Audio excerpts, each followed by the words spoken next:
Hi, this is Mark Meir, the voice of Commander Shepard, and you're tuned in to the EnteR ChazmaN podcast, my favorite podcast on the Citadel. ChazmaN and Phoenix, let the conversations begin. To the Normandy.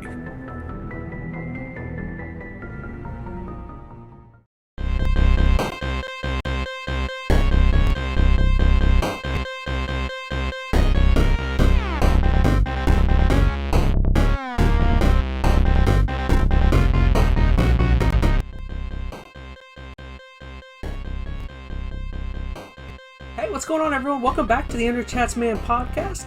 This is, of course, your favorite place to hear all of the up-to-date major video game news that has happened over the last week. Yeah, as always, just before getting into it, I just wanted to tell you guys that right up above my head right here is our audio podcast locations, if you are curious. And as always, you can find our video form on YouTube. And just so you know, throughout the week, keep an eye out for some of our podcast highlights that I will post. I find those are a pretty good way to kind of consume some of the topics that we talk about, and yeah, so I don't know, if you like that, check those out. If you guys would like to submit any questions for the podcast, or you have suggestions for future topics you would like to hear us cover, feel free to leave any comments down below or reach out on any of my social medias. Check out EnteR ChazmaN on Instagram, Twitter, and Facebook. And yeah, I guess we'll get right into it. What's going on, Phoenix, man? How have you been? Oh man, that's a loaded question. I know you've had a really interesting week. Yeah, I mean, it's been a life-heavy week, but man, I'm not going to get like overly personal or anything, but it's definitely a week of reevaluating priorities. Let's say that. To kind of cut to the chase, I've had some life things happen, and it looks like I'm going to need to sell some of my game collection to earn some funds kind of quick for something. So I don't know, it's been kind of a perspective change. Yeah, I don't know, because it's been something I've been held on. I don't know how much you've talked about it on the podcast so far, but I've been collecting probably longer than you have at this point. So probably, yeah, I don't know. Maybe I don't want to say twice as long, but maybe twice as long. I mean, I've been collecting since I'd say like 2014, 2015 is about when I really got into it. It's one of those things I mean, we both already been collecting forever a little bit, just because you hold on to stuff as you're growing up, and you kind of never want to get rid of it, and then. I don't know, yeah, probably about early 2010s, I kind of got really heavy into it and kind of amassed this kind of embarrassingly large collection. But yeah, I don't know, I just, to kind of cut to the chase, I'm going to get a new roof on my house, which, is whatever, but I'm not wanting to dump all my life savings into that, so I think this is a time that I think I need to part with some of the game collection to kind of deal with, just some personal life stuff. And although it's been a little bit of a sad realization, at the same time I'm kind of looking forward to it now. I don't know, the more I think about it, my collection, I don't know if yours is the same way, but I've just kind of collected everything for all things, all the places, and my collection is kind of that's the way I am. I have whatever Snicklefritz says, CJR says, out the wazoo. Yeah, which is all well and good, but I don't know, I kind of lost my focus on collecting for a long time. I just kind of get everything, which is cool. I like having this stuff, but I don't know. This is kind of giving me a moment to kind of reevaluate why I even care about collecting, and give me a moment to maybe purge a few things or let go of a few things that really I don't have a lot of attachment to. It's actually a fascinating subject since you've kind of brought that up. I like to listen to the Completely Unnecessary podcast, which is, if you guys don't know, that's Pat Contry and his buddy Ian. They are very big game collectors, and they had someone, ask them a question as to what exactly signifies, or what do you I think their exact question was, at one point do you label yourself a video game collector? And they had I actually really enjoyed Ian's take on it, because Ian said he doesn't consider it like a specific point where you can collect, like you don't have to amass a gigantic collection. He just thinks, if you have any amount, you can it's a label, yeah. There is no I'm a game collector, I have over 1,000 games. You know what I mean? It's like you could have 40 games and consider yourself a game collector. So it's like... Yeah, it's not a number thing. It's very much that you just hold on to items that relate to something of your interest. Like size is not I think, a real big factor. I think it's kind of turned into that, especially because now you see these huge game collectors online. Like you got Metal Jesus and CJR and all these guys that have these giant collections. So, you think size is really what matters. Even like, Pat Contri and that, he's got, the entire NES library and all this other stuff along with it. So Pat Contri's actually sold. He sold a lot. I mean, he's kept all his most expensive stuff, but I know he's talked about on the show that he sold off like a large amount of. I think he sold like. I think he had multiples of a bunch of different things. So I think now he's down to like I have one of each. No fair. I mean, I think what I'm starting to realize more and more is like for one, just prioritizing things in life. I mean, I've got family needs and I have work and all this other stuff, so I have to balance all these different things. And collecting is something I've kind of interweave between it all. But although it's something I really love doing, it's a hobby I really enjoy investing my time and resources into a certain degree. It's it's not the most important thing. At the end of the day, it's a video game sitting on a shelf. Especially nowadays, there's so many ways to even just play that media that even having the physical media isn't even always as important as it used to be. In some cases, yes, but there's emulation out there and subscription services. So it's even if I didn't have this collection, I'd still be a gamer. I'd still be playing a lot. So I don't know. I'm starting to kind of warm up to this whole process. I mean, it's something I'm going to have to do anyway, more than likely. But I said, something I'm kind of looking forward to, just cleaning out some of the fluff, keeping the stuff I really care about, kind of focusing in on maybe what consoles I really enjoy, what games bring me the most. You could look at the bright side.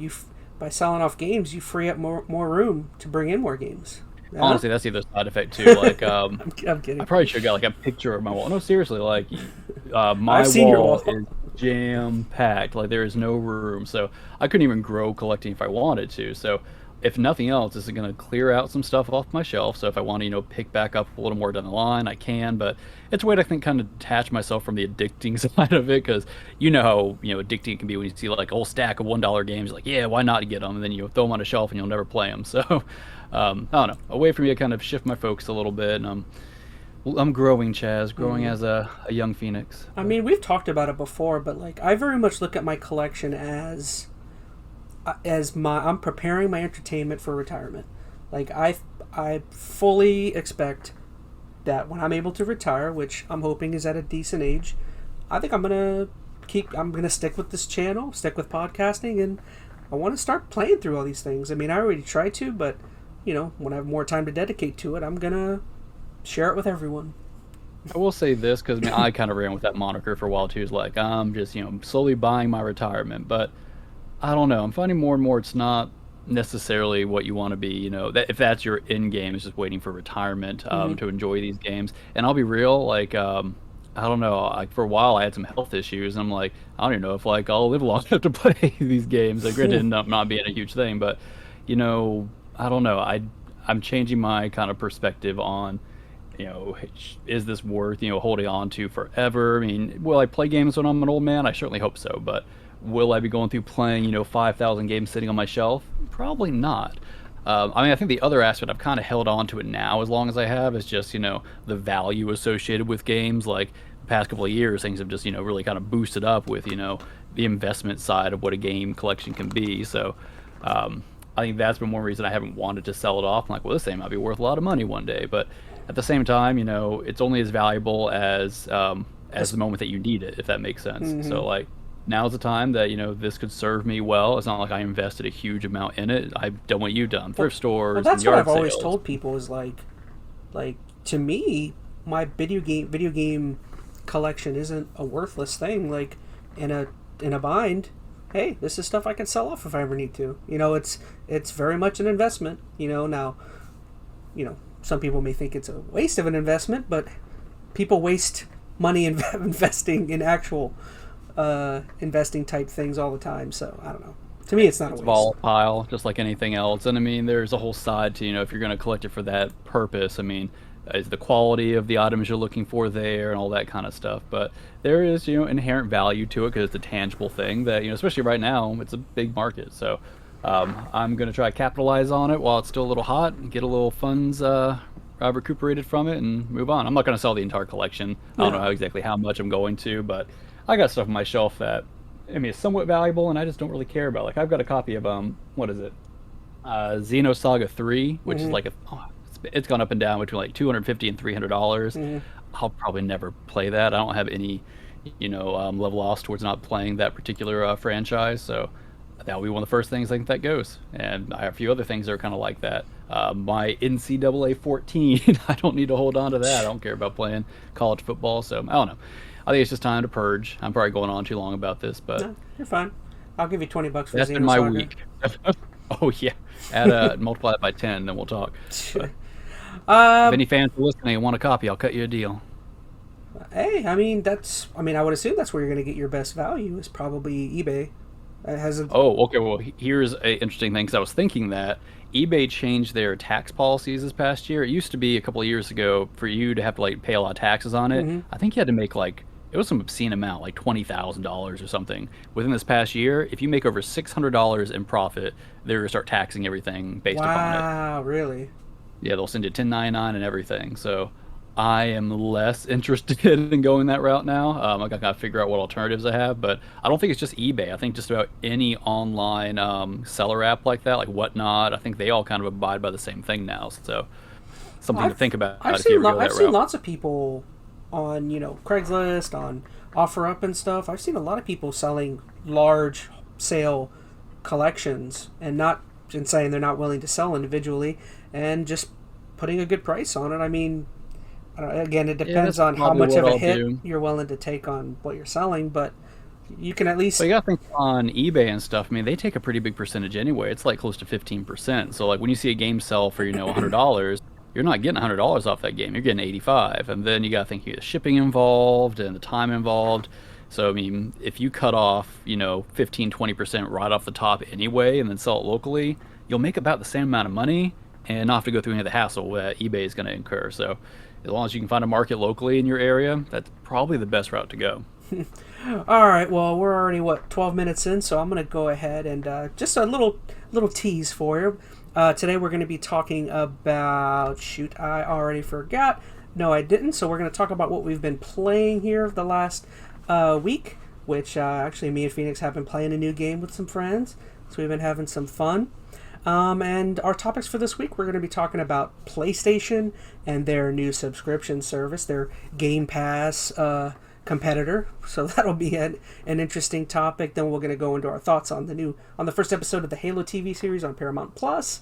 And then we're going to be finishing off with just kind of talking about E3 and its official cancellation, which is something we touched on last week. But I feel like maybe we can kind of go in on it just a little bit and just maybe, I don't know, find some way of giving more thoughts that we've kind of already put on there. Hit on those first. I think we kind of mentioned maybe since they're kind of quicker topics. Why don't we hit about like E3 and the other, was it the Zelda announcement? If you want to hit those early. Yeah, actually, let's go straight into E3 then. I mean, that's the most relevant, pertinent thing. That actually wasn't able to get that many notes on it because it just freaking happened 4 or 5 hours ago. But let me pull that up. I'm not prepared. I'm a bad host. Alright, E3. Switch over. Okay. So, yeah, like we were saying, guys, unfortunately, E3 2022 has been officially canceled. The digital and the physical. Prior to this, it was just the physical show, and now all of a sudden today, the digital has been canceled. So, per the ESA, yeah, they have confirmed its cancellation. So I'll let you go first, Phoenix. What did you think? I mean, we've talked about it before, but to me, it's wholly unsurprising. Often, isn't it? Oh yeah, I would think this is like once something like this goes away, like you miss a whole year on it. I mean, what's the odds of it coming back? At least in any kind of timely fashion. I mean, maybe 5-10 years from now they'll look to revisit something like this, but clearly they've decided not to do it because it's not profitable for them. So, I mean, what about that's going to change next year? I mean, I don't know if anything does still have to do with COVID related. I don't know exactly what the policies are over in because this was done in LA, right? Or was it News LA? Yeah. So I mean, maybe the COVID restrictions over there are still a big enough issue that it affected this, but I mean, I'm not so sure. I think they just are starting to see it's not worth it. People have already backed out, like publishers and whatnot, so there probably just isn't the profitability that used to be there for them.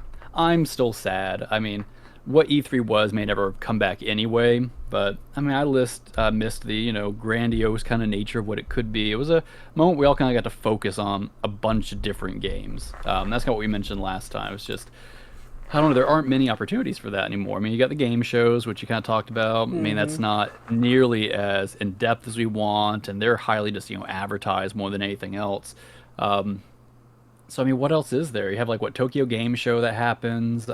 Game Awards is. Telling you, this is going to pave the way for the Game Awards to kind of springboard itself into being the gaming, show of the year, which sucks. I'm not excited about. I mean, so I never really watched a whole lot of it anyway. I'd catch bits and pieces. Or I've catch watched the it every year roundup, the last 4 or 5 years. The thing about like any kind of game award kind of deal is it's like I don't feel like there's a need that I need to actively watch it while it's happening. Like I can just as easily pull up an article on IGN a day or two later and be like, oh, so that's who won, that's what announced, there's the trailers, and I'm done. The whole event I can wrap up in 15, 20 minutes of review the following day. Like E3 was just so much more than that. Like you couldn't soak that all what would make the Game Awards far more entertaining is if they invited Will Smith and he walked up on stage and smacked Shigeru Miyamoto. I'm kidding. Man, we're not going to go into. They should get Chris Rock to host the next. Get Chris Rock to. More. Oh man. Yeah. I don't know. So I mean, that's where I stand. I think it stinks. I don't think it's coming back. I mean, I guess it does open a door for maybe some other publishing house to try to do something, but I think most of the the big three that are out there for sure have kind of just figured out, well, we can just do our own events. And that's going to serve us just fine. It's cheaper, I know, for so. Something I was thinking about is the company, the ESA. What are they again? I forget. The rating board. Just for like they were give. Red. I mean, isn't that they're part? I mean, it's a whole conglomeration of gaming entities, but I'm pretty sure they don't they do ratings too? Are they involved with the ESRB, or am I completely? I have no idea. That's why I was asking you. I was just wondering, would this mean? Could this mean that somebody would swoop in and buy? Would they be looking to sell? I don't know if you could sell E3. Do you think Entertainment Software Association? You get what I'm saying, though, right? Would that be I don't think they could. Microsoft could just swoop in and be like, "We're going to buy E3 and revitalize." I'm not quite sure if that's possible. I don't know. So just to clarify, because I think I misspoke. So the ESRB is not necessarily tied to the ESA at all. That was just me misspeaking. I was kind of dumb on that. I mean, why would Microsoft want to do that though? Or why would anybody want to do that? It's a really hard undertaking, or maybe a really daunting undertaking. This stuff happens all the time. Somebody swoops in and buys some dying carcass of a company, hoping to revitalize it. I mean, they could get the branding of it and maybe do something with it. I could foresee someone taking the name and trying to, make a digital version of it that's a little more fully fleshed out. I don't know if anybody's going to want that. I just don't know. I don't know. The writing should have been on the wall with the EA stuff. Once EA the writing should have been on the wall years ago, I guess, with Sony backing out and stuff. Yeah, I mean, I think most people saw this coming back in last November or December when they first announced the physical wasn't going to happen, and there was no rumblings of digital. I think most people already assumed this was the case. This is just, confirming what we already knew. I'm kind of curious to see what Microsoft, because I thought Microsoft, as far as I knew, was the only big game company that was still going to have an event around that time. So but they could still just as easily have an event. What was really going to be a whole lot different? I mean, they were still probably going to be on a stage, a studio kind of deal. So it's not like they were going to be at E3 Live or anything. So they'll just do the exact same thing without the E3 branding. I don't think it's going to affect a whole lot, honestly, for any of major developers. Yeah, I mean, I think it's just sad because there's a lot of other things that happen at E3 beyond just, the Microsoft conference and the, Sony or whoever. You had a lot of little developers hosting stuff. There's just a bunch of live little featurettes you could take part in. So I don't know. I definitely think there's going to be a loss in the gaming community with E3 dying out, but maybe it will pave the way for something better down the line when well, not when E3. I'm sorry, when COVID's truly kind of gone for the most part, and people aren't concerned at all about it. Maybe that opens the door for something else to take its place. Maybe something that's not in LA and I can actually go. Maybe something a lot closer on the east side. But either way, It's just, again, man, we've talked about this so many times, but I don't know. I'm at a loss to come up with anything revolutionary in terms of talking E3. well, there isn't nothing. I mean, this is where it's been for the past couple of It's years. actually People pretty saw sad. this coming. I think it's sad. I'm sure I I do am agree. the minority there. Plenty of people are just like, yeah, whatever, this is fine. Because most people probably don't care about this.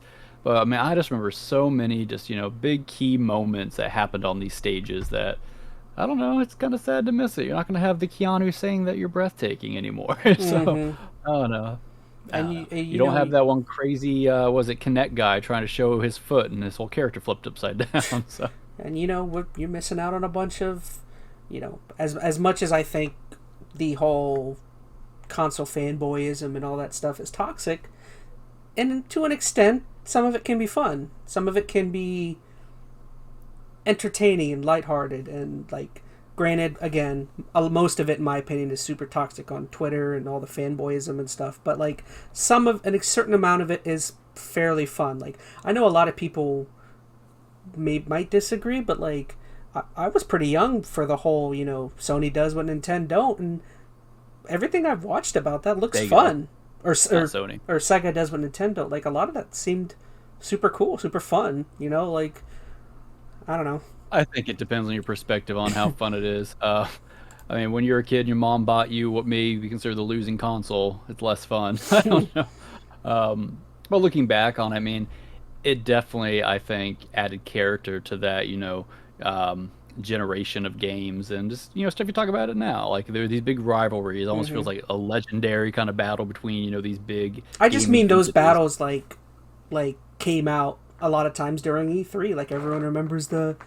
Well, it gave something for people to rally behind. And honestly, that's the thing. Like, companies want you to, be supporting them and, buying their products. And one way to do that is to champion their products by being like, this is the best of whatever. So honestly, even though I know it's a war to a certain extent between these companies, it serves them well, I think, to have that competition, because it gives these two entities something to kind of fight over and, buy into whatever particular, system they are most interested in. I mean, I don't know. I'm sad to see. Well, here's the thing. That's not going anywhere. I mean, I think that's not going anywhere. But I just mean like concentrated aspect of it. I just mean like E3 who won E3 kind of discussions. Yes. I think are gonna be missed. Yeah.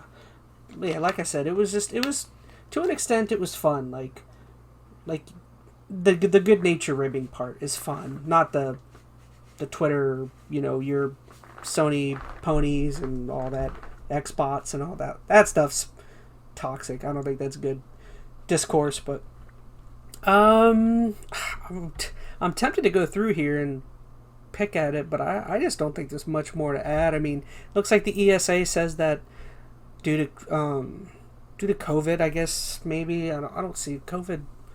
That's what they were saying back when they initially said they were only going to do the digital, but even back then they were saying that wasn't really necessarily the case. I mean, I'm sure that's what they're going to stick to, because that's the most, I think, safe rationale for why they're not doing it as far as public perception. But let's be real, it wasn't going to be profitable. They knew they didn't have the big publishers tied onto it, and they're like, well, what's the point? It's got to be a hassle to put on that kind of thing, especially under today's constraints with COVID and social distancing, if that's even something they'd have to adhere to there, or what the policies are going to be.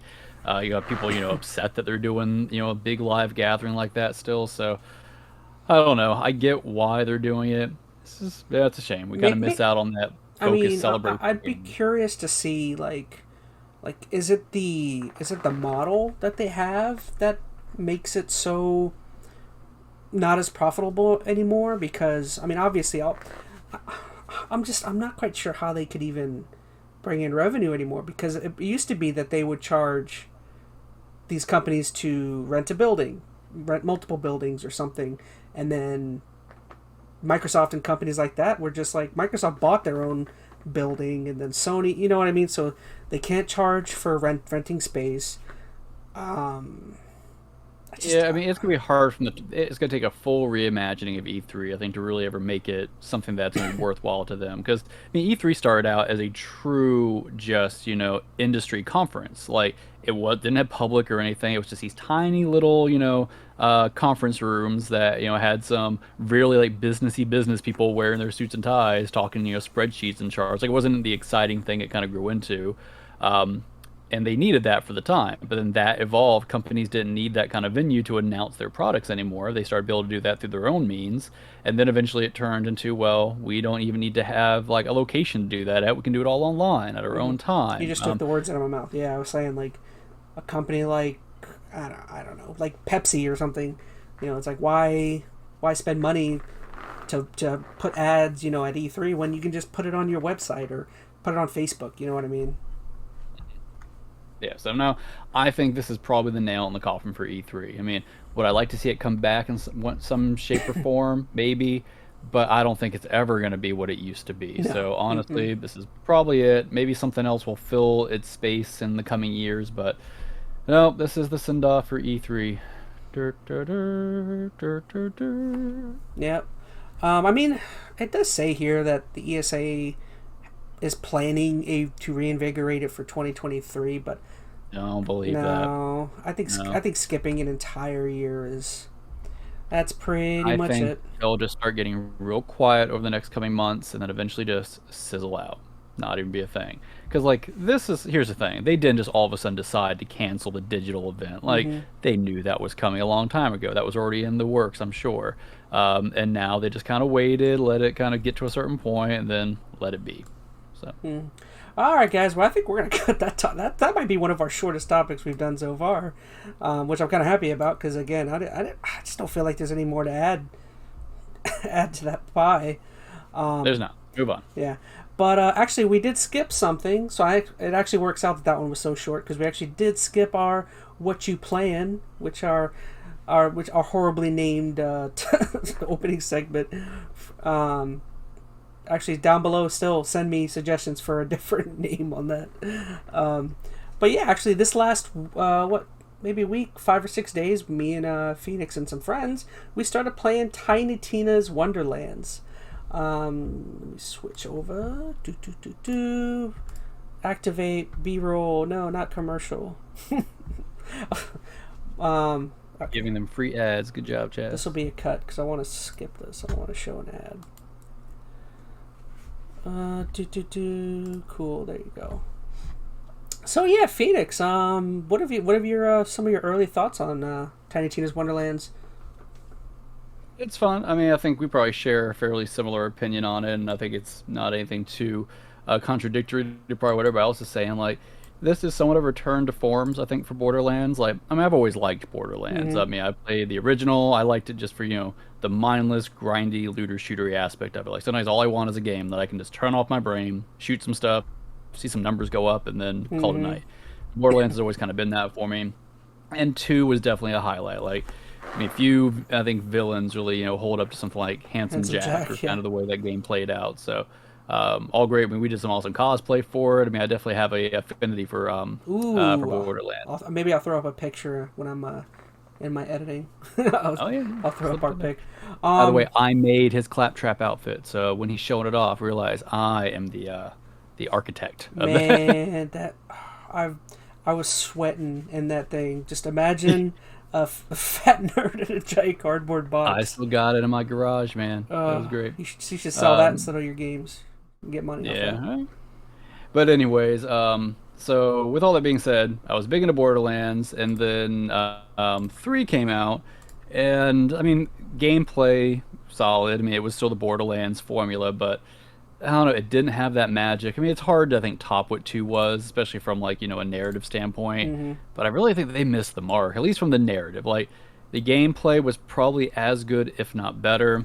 But man, I didn't like the Twitch streamer narrative thing. I think my biggest issue is like Borderlands. I mean, is always silly, but like even like in Borderlands 2, there were moments it kind of got it got serious, took itself seriously, and it kind of earned that. Like the stuff with Handsome Jack when he like took out took out Roland, the stuff with his daughter, like all that got a little dark. which was nice. Well, not nice, but it was a welcome, moment of kind of, solidarity moving into the rest of the game. And then they tried to do similar stuff with the Twitch streamer aspect, and it didn't land. I think what the problem was is that the reason why, for me, I felt like Borderlands 3 was super rough and cringy is, like you were saying, I just think the kind of theme that they chose as kind of for that game, which the whole theme was, the streaming thing. I don't know. I don't. Felt really dated. Like even before the game came out, it was already like, really? Go with? I mean, you play that game in 10 years from now. I'm not saying they won't have streamers, but that's going to be an evolving thing as far as what streaming and Twitch and all that stuff is. I just don't know how much like many people connect with streaming. Like there's a lot of people out there who are consuming video games and consuming media and aren't necessarily streaming or they're tuning into people that are streaming. Like I just don't know. I just think there was a lack of connection there with possibly some people. And like you said, that whole idea is like dated. Like not dated. People are streaming and doing all that kind of things, but just the idea of that being funny or that being a joke. It felt very much like a story of that time. Yes. And I don't mean like the time in Borderlands, like of our time. And I feel like that really just kind of separated it for me. Like what made Borderlands 2 work was it was always, it was relatable, but it was also very much out there in its own little world. So I feel like it's a story that's going to stand on its own moving forward. Those characters are going to stand on their own moving forward. I thought it was a pretty universal just theme and story.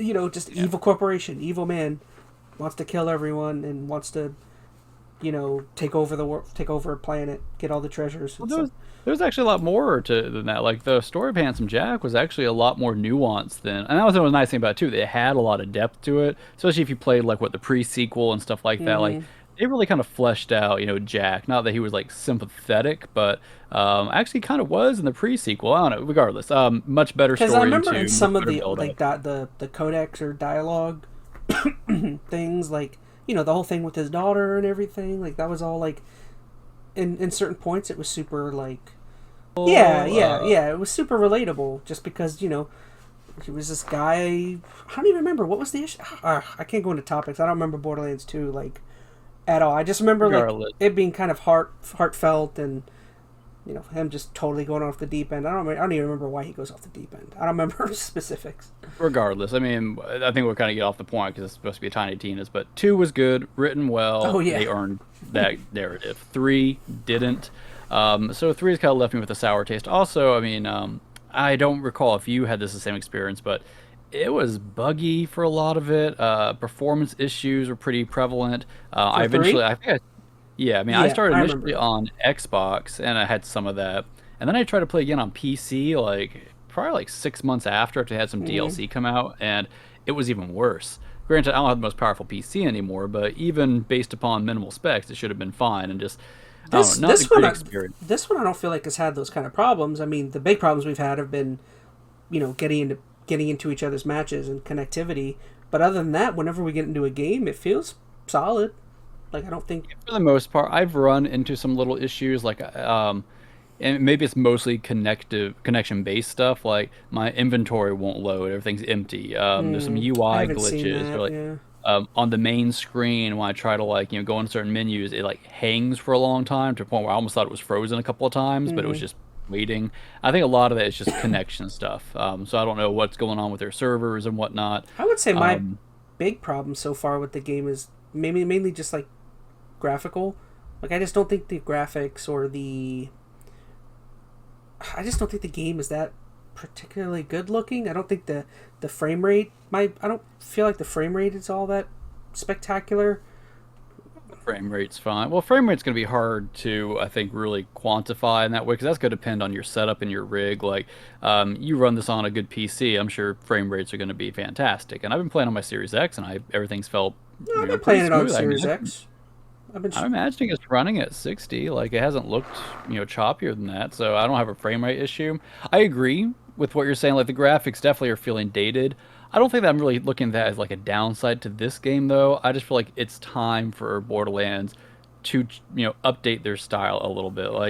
I mean, don't get me wrong, there's definitely more graphical, fidelity happening in this game. You got more particle effects, some of the resolution's a little better, but it's still at its core feels like, the 360 Borderlands 2 Yeah. experience. Oh yeah. Just, slightly better coat of paint, better resolution and frame rate, but and it's the art style is what it is.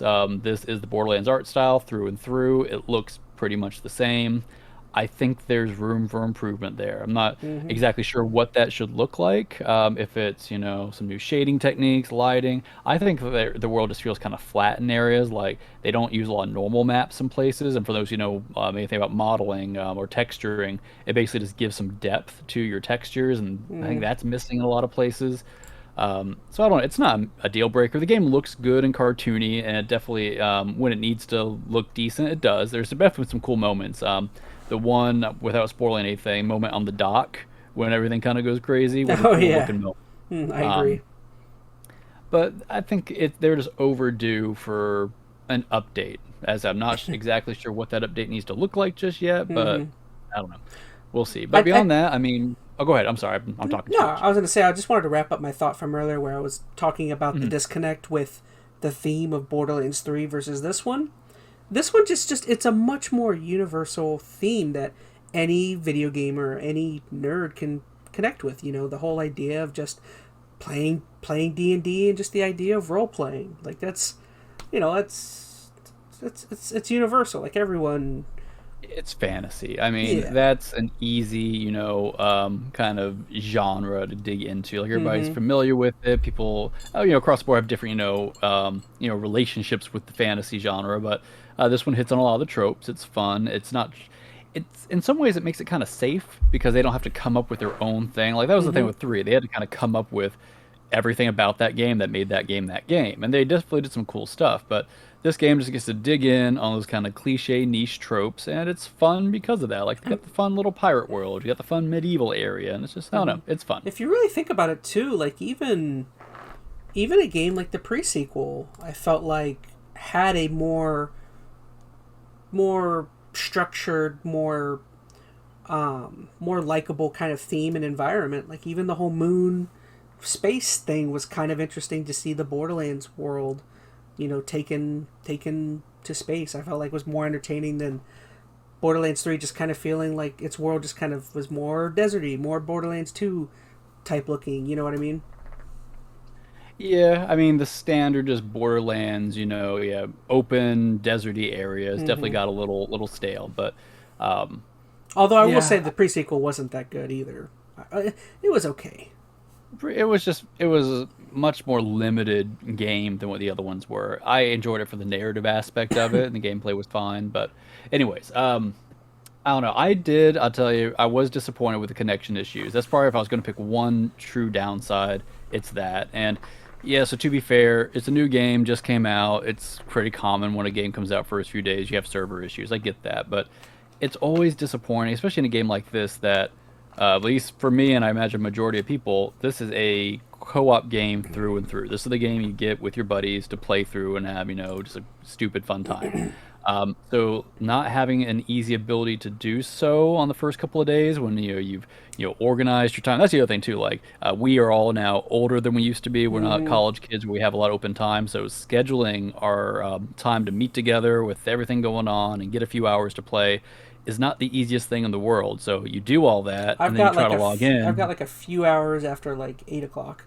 Like after 8 p.m. It's like, all right, let's play. Like, same thing I only with have you. a few nights that are off. I have to wait till the kids get to bed. It's just like all this stuff. So I value that time. So when it doesn't pan out, regardless if it's a reasonable rationale for why, technical issues, etc., it still sucks. And we had plenty of issues. The first night we couldn't get our buddy who was playing on PC to hop into the crossplay, which, I mean, to be fair, I'm glad they are implementing crossplay, and I know there's some technical issues there, but the fact that it didn't work immediately was a pain. And then the other night we all tried to just get on Xbox, and I couldn't join. It was just, it did improve. I mean, the third night we didn't really have any issues, except I think some people were lagging, but it's disappointing. Will it improve? I'm sure. Is that something you should keep in mind if you are buying this game now? Yes. If you're listening to this, months into the future, you can probably ignore everything I'm saying. The game's probably in a great state. But as of right now, it's disappointing. I kind of wish they would have stress tested it a little more, or did something just to guarantee that day one stability would have been a little stronger. Mm-hmm. As far as the game, though, like it's fun. Where you mentioned the theming's great. I like the multi-classing system they have. The voice acting's solid. There's a few things with Will Arnett in it that I don't like. So really, I haven't paid attention to the story. If that's what you're referencing, I've been kind of just running around shooting stuff the entire time. Well, yeah, I'm sure I'm missing some of the story beats, but the voice acting is solid. Like Wanda Sykes is pretty funny. Mm-hmm. Will Arnett as the Demon Lord. I mean, I just like his voice for that kind of thing. Like he has a very certain I don't know, condescending tone to it that's fun. Andy Samberg, I don't care nearly as much about. Who's Andy Samberg? He is Valentine. Oh, I thought he sounded familiar. Huh. It's weird because it doesn't really sound like him, but it does. I thought it was Sean Shamel when he first started playing, but no, it's Samberg. Huh. But regardless, I mean, for overall though, I mean, none of the voice acting's bad. Even Samberg's, I mean, it's good. It's just not as standout. Like Wanda Sykes just has like a voice, you know. Like, something I wanted to kind of bring up is when we're talking about, you know, the connectivity issues kind of affecting some of our kind of experiences with the early game. Were there any other games that you can think of that like royally messed up your experience because of that? I mean, I could name off the top of my head Arkham Knight, if I remember. I remember buying that game and I could not play it for like the first month. You're talking about for technical issues? Yeah, I just went on a random thought, just like, it's not often that I see a game that I feel like is like drastically being dragged by you know, certain issues. I mean, I feel like that was one. I mean, I remember the Batman game being bad. There was another. Oh man, what was it? It was in my mind for a second. It slipped my mind. Maybe it'll come back to me. But there have been a handful, and I mean, it can really kind of. Yeah. Arkham Knight never really like took off the ground, and that was a good game. Like, if you can't play a game well within the first week or so, that's going to lose me. And it's happened before. There've been a few games that I've tried. They've had technical issues or connectivity issues, and I've tried for, you know, close to a week to try to get it up and running or getting settings right or whatever it is, wait on a patch. And if it doesn't come, I'm just going to move on to something else. I mean, I don't have time to wait for this game to kind of get its act in order, so why would I waste all my time doing that? And I'm sure I'm not the only person to do that. But I think what's sad is that's the state of more and more games. Like, it's not even always just a game is technically bad, but, you know, games come out and they're missing content, missing features, Fallout missing 76, this, missing you know, Battlefield 2042, Cyberpunk. Halo Infinite, the list goes on. And I think it's just a really unfortunate side effect of the type of... Yeah, but I don't know. It's disappointing. I don't necessarily think that's ever going to change at this point. It's become kind of expected in the gaming community, or kind of at least, you know, it's allowed by the consumers pretty much. We don't put up a huge fuss about it, and they're just going to keep doing it as long as nobody's complaining too much about it. As long as they keep paying for it, we're going to keep having to deal with it. Something I did kind of just want to bring up just is I'm very curious about how the success or failure of this game affects Borderlands 4. I mean, I guess that's probably not a, you know, great thing to bring up, seeing as how, I don't know, I was just kind of curious how you think it might affect how wacky or crazy Borderlands 4 is. And the main reason why I say it might be a stupid thing to bring up is because they're going to get weird and wacky anyways. I'm just kind of curious how, like, this type drastic departure from, you know, the world of Pandora. I think they'll go back to Pandora. I think they'll maybe be more open to go back and forth on stuff like this. Like, here's the thing, this is not the first time they did this. They did this with the DLC, and Tiny Tina's was on Dragon Keep. So, and I'd be fine if they kind of went back to that. You have kind of the main game, and they have the weird, wacky DLCs. Like, I don't necessarily want a D&D version of this every single time they release a new Borderlands game. And here's the thing, I mean, I think they had talked about it. Oh man, I'm trying to remember how 3 worked now. Did you go to you went to different planets in 3, didn't you? Ooh, you did. I don't remember. Yeah, because you were on the ship and you flew around to different places. I feel like that maybe didn't get explored well enough because you weren't on a desert the entire time. Like, I think you were on Pandora at the beginning, but you went to a bunch of other planets. Borderlands are just, they're, like, I love those games, but they're just, every time I play them, because there's so many people playing with us, I never pay attention to, like, or maybe it's hard to pay attention when you're talking the whole time with, Yeah. you and And like you're doing like weird little side quests. You have a little chat box going on in the corner. You have 3 people mm-hmm. yelling about burning out. Like we were playing last night, and you and our buddy Danny went off in a completely different area on a side quest. I mean, my other buddy were going towards the main quest, and we didn't even realize it. I thought we That were that going is towards okay. the main quest, but Well, that's actually another issue I'm going to point out. I'm not sure if it's just like a, I don't know, connectivity or updating syncing issue, but I found it's really hard to be able to know where your main quest is when you're playing together. Like mm-hmm. sometimes the marker is not pointing the right direction, and people just kind of go off. So the marker system's kind of weird. Seeing where your friends are on the map, if they're too far away, you can't even tell where they're at, and the map's hard to kind of ping to them. I don't know. I find that pretty difficult as far as organizing and like understanding where your team's at, because you can spread out really quick. These maps are huge, just like in Borderlands 2, or Borderlands 3 for that matter. So I mean, if you start going different directions, good luck kind of bringing yourselves back in. Now, that's just one other thing I didn't necessarily love about it. I feel like they could have maybe streamlined how you see your other members across the battlefield, if you will. Mm-hmm. I guess just the only other thing I kind of have to bring up is do you think the fact that Randy Pitchford had almost no say in the creative process of this game because he stepped down from Gearbox CEO, do you think is that the reason why this game might feel better than Borderlands 3? That might be a dumb thing to say because he's still a part of the he's company, still a part of isn't he? Borderlands 2 and 1. He's no president, isn't he? Is that what he is? He went from CEO to president or something? No, he transitioned from the CEO of the software side to the movie making he went to a different side. division. So now he's in charge of their movies, which I would be very surprised if he didn't still have a presence in all of this. Mm-hmm.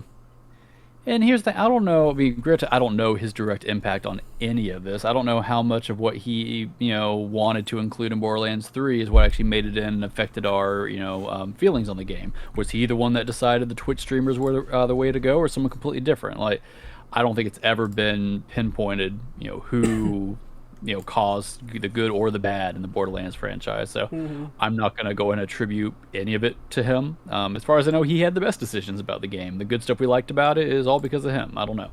I mean, you could argue things you don't like about Randy Pitchford in general, but as far as how he handles the Borderlands franchise, I don't know. I don't have really any insight on if he's done good, bad, or in between on it.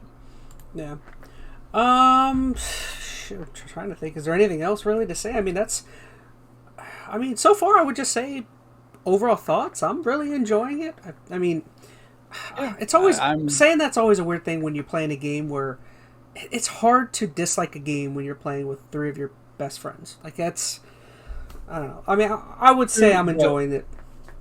I'm definitely enjoying it, and even just looking at the gameplay now, I want to go back and play it. And it's not just because of the friends; I mean, that's part of it. But I'm invested in the gameplay loop right now. I want to see where it's going, get new guns. So I mean, if you have ever enjoyed Borderlands, this is still that at its core. I mean, there are some changes to it that make it, I think, a little faster in some ways, a little more flexible is what you can do with your classes. So I think some people will appreciate that. But if you like Borderlands, you should check this out. I mean, I'm curious at how long the game is. If it's as big in scope as BL3, it's starting to feel like it. It's longer than I thought it was already. So, I mean, assuming that you're looking for just a big, meaty Borderlands adventure, this game should, check that box off for you. Yep.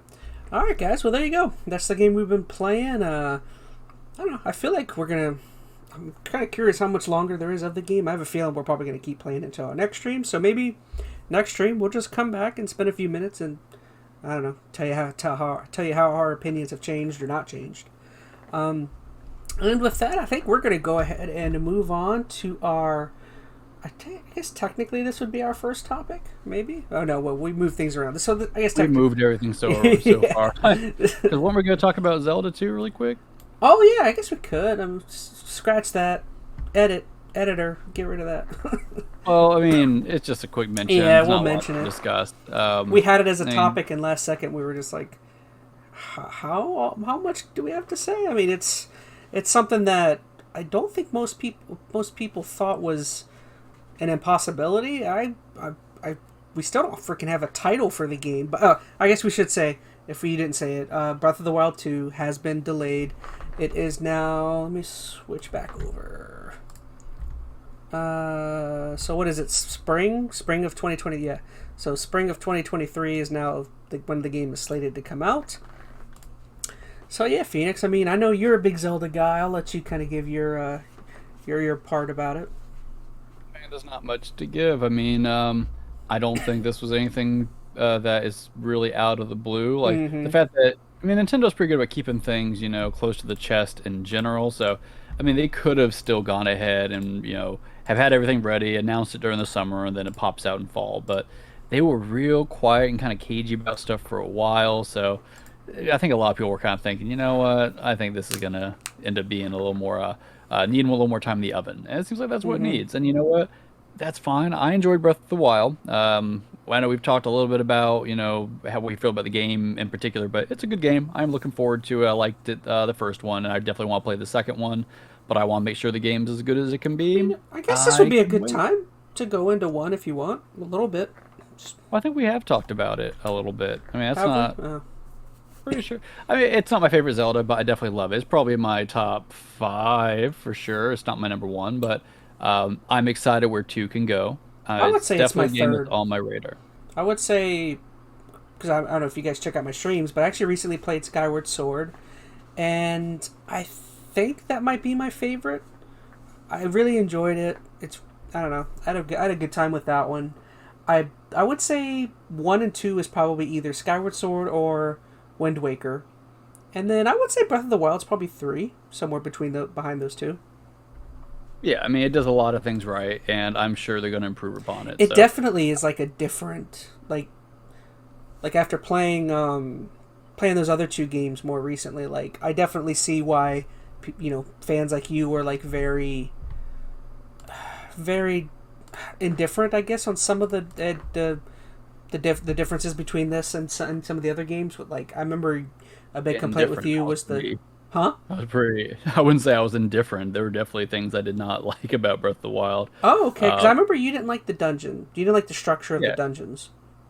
Yeah, I mean, I missed the traditional dungeons that were in prior Zelda games, the Skyward Swords and whatnot. And I don't know, there's a weird juxtaposition between like Breath of the Wild and Skyward Sword. They're like the antithesis of each other, if you will. One is super structured, relatively linear, but has some amazing curated dungeons. Like bar none, I would say some of the best dungeons that have been in the Zelda series are in Skyward Sword. And some people can argue with me. That's cool. I'll fight you in the comments. But I mean, regardless, they are some top tier dungeons, and I like that. That's one of the things that I look for in a Zelda game, is those very curated, puzzly, big kind of epic moment dungeons. And you didn't get a lot of that in Skyward Sword. Their divine beasts were not dungeons in the traditional sense. They were their own thing, and they also had the shrines that kind of made up for it. But honestly, the things that were most dungeony were the stuff that were kind of like you had to go find, like the big labyrinth hidden out there somewhere in the corner of the map. Oh, I remember that part. Yeah. The Hyrule Castle itself was more of a dungeon. Granted, you could skip the whole thing, so I don't know. I mean, the Hyrule dungeon part or the Hyrule Castle part lasted like 10 minutes. Well, that's the thing. It could either have been the biggest dungeon in the game or the shortest, depending how you approached it. Yeah, depending on if you got all the mystical front door. Yeah. No, not even just that. If you actually go in the front of the dungeon, it's a huge, sprawling, expansive place with a lot of secrets and things hidden and little mini bosses. But the thing is, you don't have to do that. You could climb a little tower, glide in, jump to pretty much the top of the tower, and just walk right into Ganon's room. That's what I did. So I pretty much just skipped the entire dungeon castle and just fought Ganon because I had done all the beasts. Like I didn't have to fight the little mini. Or actually, Ganons. never mind. The beast just affected his life, right? Because he has like 2 bars, but it took away 1 if you did them. Basically, it would cut his health in half if you did all of them. And you wouldn't have to fight. If you didn't do a Divine Beast, you'd have to fight the little, what do they call it? A Blight is what it was. The Blights that you fought at the Divine Beast, you'd have to refight them in the castle. I actually felt like the Blight fights were some of my least favorite sections. They were generic. Yeah. That was the biggest thing. All the Divine Beasts kind of felt the same. Like, they were variations, but once you knew one, it was the same thing. I didn't love that. So I missed the curated aspect that Breath of the Wild lost and opposed to something like Skyward Sword. Again, I get the argument. I'm sorry. Good. No, you go. I'll go on a rant. I'm sorry. No, I was just gonna say it's kind of interesting how I felt like, as opposed to some of the other Zelda games I played, that this game gave you so many different devices and things you could use to interact with puzzles and with some of the dungeons. Like, And I thought that was great. but that's what I mean is like it's almost kind of sad that like they gave you all of these different ways of interacting with dungeons and puzzles and stuff, but just the open world aspect of that game kind of took away dungeons, like or the dungeons didn't feel that intricate. So like, I don't think that's really the fault of the open world. I think that was just a design choice they made about how to handle the dungeony aspects that they had. They wanted to make it not just that it was open world, but you could go anywhere and tackle it in any order that you wanted to. So because of that, they didn't really have like difficulty scaling applied to things. It's just you just kind of come across a random thing, and you have the same level of difficulty throughout most of it, and that I thought was a little disappointing. So. This game, Breath of the Wild, was a great sandbox more than anything else. The way they set up the physics engine, how you can interact with the world, and the stuff you can do through combat. Best Zelda combat, hands down, in any of the games I've played. mm-hmm. I just want it to be a little more curated in certain areas, and I think that's something they can, hopefully marry inside of Breath of the Wild too. Like the good of Skyward Sword versus the good inside of Breath of the Wild. Find that happy middle ground. That's what I'd like to see. I feel like oh, man, I'm a Zelda still. I consider myself a Zelda noob, but I feel like one of the Zelda games that I've played that I felt like was closer to Breath of the Wild, if I remember correctly, I might have said like Wind Waker. Because I feel like Wind Waker at parts was very open. I mean, it gave you a very condensed open area, but you still had a pretty decent sized open area where you could go from different island to island. And I don't remember there being as many dungeons in Wind Waker. There were dungeons. Here's the thing: Wind Waker was open, in fact, in the sense that it was like an expansive region to explore. But it was still pretty curated. Like you needed to kind of do things in a certain order to kind of progress through the story. Like I see what you're saying. Okay, yeah. Yeah, you had to go to the first dungeon to rescue your sister, and then you had to go to the next thing. And there was some room to kind of, do whatever you want, but that was kind of the focus of it. Breath of the Wild, they didn't care. You just get off that great plateau, and it's like, okay, go a direction. You could go straight to the castle. You could go to all the divine beasts, or some of them, or none of them. So, and that's cool. I like that. Game design philosophy in theory. But that doesn't follow the historical trail that Zelda generally follows, Well, that's not... Okay, so I don't want to make it seem like I care about being like, it has to be just like the old games, because I don't. I really did like how open it was, and I could go everywhere. I don't want to lose that sense of exploration. I just don't want everything to feel samey because of it. I see. Yeah, like they could still have things that are kind of gated off based upon difficulty, or there's ways to handle difficulty scaling without just, you have to go to this place first, then this place, and this place. And I feel like they didn't quite find the best way to do it. I think all the divine beasts just all kind of felt the same, at the same level of difficulty, same experiences, essentially. I see what you're saying. And I think they could have gauged that a little better. So I felt like I was, challenging myself more as I went through it and progressing and earning things a little more. But I think that's something they can easily address. That was a pretty, I think, common critique of the first Breath of the Wild, and I'm sure they're going to hopefully hear that, feedback and fine-tune that moving forward. So I am excited about this game. I am okay with the delay. I've got plenty of other things to play, so it's not like I'm going to be a lack of things to play during the holiday season. So whenever this comes up, I hope they've just done the best job they can, and I'm hopeful this could be the best Zelda. Hopefully, asterisk, maybe. We'll see. I guess my kind of final thought is, wasn't the discourse around like why people were so excited for this one was, obviously the open world with Breath of the Wild, but like, wasn't all your notes on the stream, Chaz? Oh, wasn't that kind of the idea? Wasn't that kind of the reason why people were so excited for Ocarina? Was because wasn't Ocarina like a different? I mean, it was like a not it wasn't exactly an open world, but it gave you like an open area. It felt the most open worldy. That's why Ocarina at the time people were so like blown away by it. Is that a bad comparison? Ocarina was blown away because it was 3D, man. I don't think. Open world, but one was kind of open worldy. If you want to look at it that way, maybe that the way you. It was the whole thing with the N64 generation. Seeing Mario for the first time in 3D, seeing Zelda or Link for the first time in 3D, like. I think that was the kind of awe-inspiring thing. And yeah, it felt big just because, at the time, nobody had ever experienced these big 3D environments before. So So I don't think it was that it was open world. Because let's be real, that was not an open world game. But by those standards and definitions, then it felt expansive. But it was about jumping to 3D. That's what made Ocarina so impactful. Okay, fair enough. All right, well, I guess for me, I don't know. That's about all I could add to it. I mean, like I said, you're the big Zelda guy. If you're not, I feel like don't give me too much credit. There's gonna be Zelda fans in the comments that will roast me for getting stuff wrong. And there's a few Zelda games I have not played, but I'm definitely a fan of the series. So. I just mean if you're not like incredibly disappointed, like I'm not gonna, like you're I feel like you have a little more right to be upset for not getting it as a. I don't get upset about delays. I mean, I want to see a good game. I try really hard not to get hyped about games anymore like I used to. Maybe because, I got other things going on in life, so I don't have the time to get hyped up about a game. But I feel like hype, as beneficial as it can be just as big of a detriment. Like, if you raise your expectations to this super high level of what a game is supposed to be in your head, there is absolutely no way that game, no matter how good it is going to live up to all those expectations. So I found it's better to just, if there's a game you're interested in, keep tabs on it, sure. If you want to dig into some of the little nuggets they drop you, that's all well and good, but let the game be what it's going to be and try to, gauge your expectations accordingly. I think you'll end up enjoying the games more for what they are and not stress about everything that they're not. So I hope they, do the best they can on this game. I'll definitely check it out whenever it drops in early 2023, and hopefully it'll be what everybody's wanting out of it. Well, there you go, guys. Unfortunately, you have to wait a little bit for your next Zelda experience. But moving away from something Nintendo-oriented, we're going to move on to some big news from Sony from just the other day. And if you didn't know, Sony PlayStation just officially announced their new PlayStation Plus subscription. This is essentially their I mean, I wouldn't say, but this is their competitor for Xbox's Game Pass.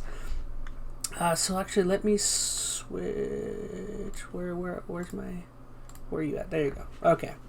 So yeah, I guess kind of we'll just go into some of the basics that Sony kind of announced for this subscription service. Basically, what they've said is it's a 3-tiered service. There's going to be PlayStation Plus Essential. I'm actually kind of down on the naming of this. I feel like it's kind of odd just in terms of the tier names.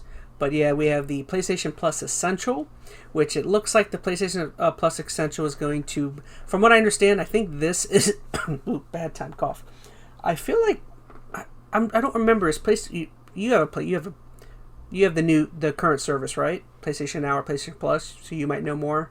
I think, yeah, I've got Plus, but I don't have Now. I don't remember. Is the Essential the one that is more closely to that one, or is it Extra? I feel like it's Essential, right? Plus is just Essential. Like the Plus you have now is Essential. I don't think there's any real change to it. Because I don't think, I'm trying to look over the notes on that, I don't think that Essential version has any of the PlayStation Now functionality. I think that's being merged into the upper tiers. So pretty much, yeah, PlayStation Plus Essential comes with 2 monthly downloadable games. You get exclusive discounts, cloud storage for saved games, and access to multiplayer. Basically, the pricing for it is going to be $10 a month, $25 quarterly, and $60 yearly. Then they also have their PlayStation Plus Extra, which provides all of the benefits from the Essential tier, but also adds a catalog of up to 400 games of the most enjoyable PS4 and PS5 games, including blockbuster hits from the PlayStation Studios. And that is going to be $15 a month, $40 quarterly, and $100 yearly. And finally, they have their big, gigantic PlayStation Plus Premium, which is going to provide all of the benefits from Extra and Essential, and also adds up to 340 additional games, including PS3 games, but are available via cloud streaming. So kind of going into that, where did you want to start, Phoenix? I guess since I just where do you want to start? I guess just mentioning it right off the bat, one of my big problems is right here, the PS3 games via cloud streaming. I mean, I'm not surprised of that, though. They have historically had issues getting PS3 games to work on newer systems. It's because of that processor that they had, like, I guess made it impossible for development teams to make certain games for PS3. So that's Yeah, the That's architecture followed them they for made. generations. Yeah, their architecture decisions on the PS3 made it really hard to emulate and run on other technologies. So, without doing a lot of extra, legwork or anything to kind of get them up and running, then cloud streaming is kind of your only option, which that kind of stinks, man. Like cloud streaming. I mean, don't get me wrong, I am a proponent of cloud, and I think one day in the future it's going to be the way everything's working, but we're not there yet.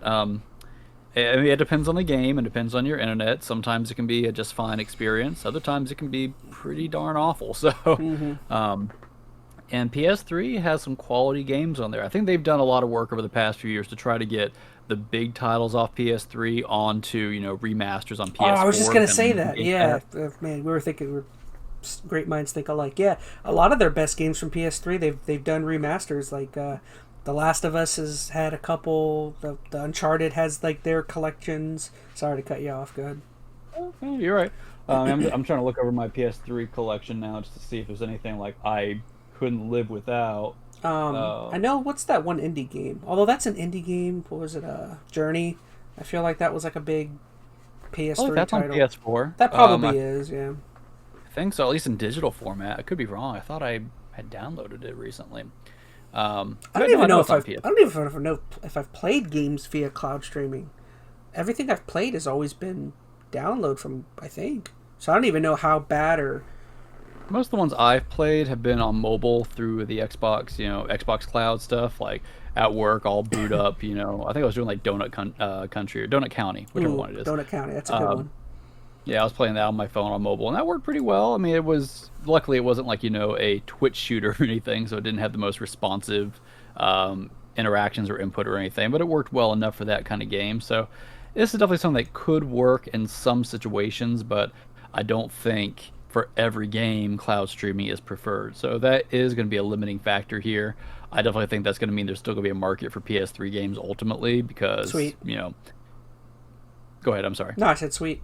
Well, yeah, I mean, I would think so, because, cloud streaming just, it's not going to be the preferred way to play some of those games. So if you've got a physical copy, that's still going to be preferred. I think one thing I had to bring up, I didn't put in my notes, but I'm curious how, because you know how Game Pass works. Game Pass, they give you access to, I think right now, the way they've been doing is they have like 100 to 150 games available at a time, and then different times of the year they add and take out games from that list.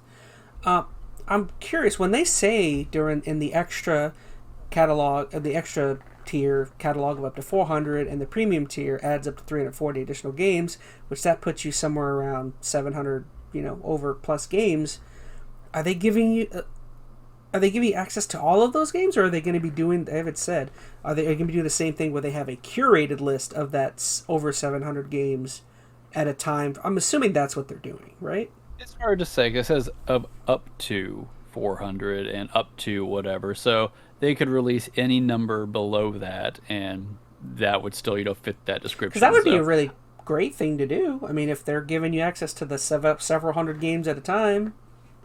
Yeah, I mean, here's the thing. This service, I think, on paper, is fine. I think what most people are kind of anticipating.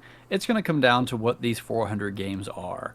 I mean, if it's all just, kind of the crappy third-party games nobody cares about. Yeah, all the Madden, 400 versions of Madden. 400 Madden games.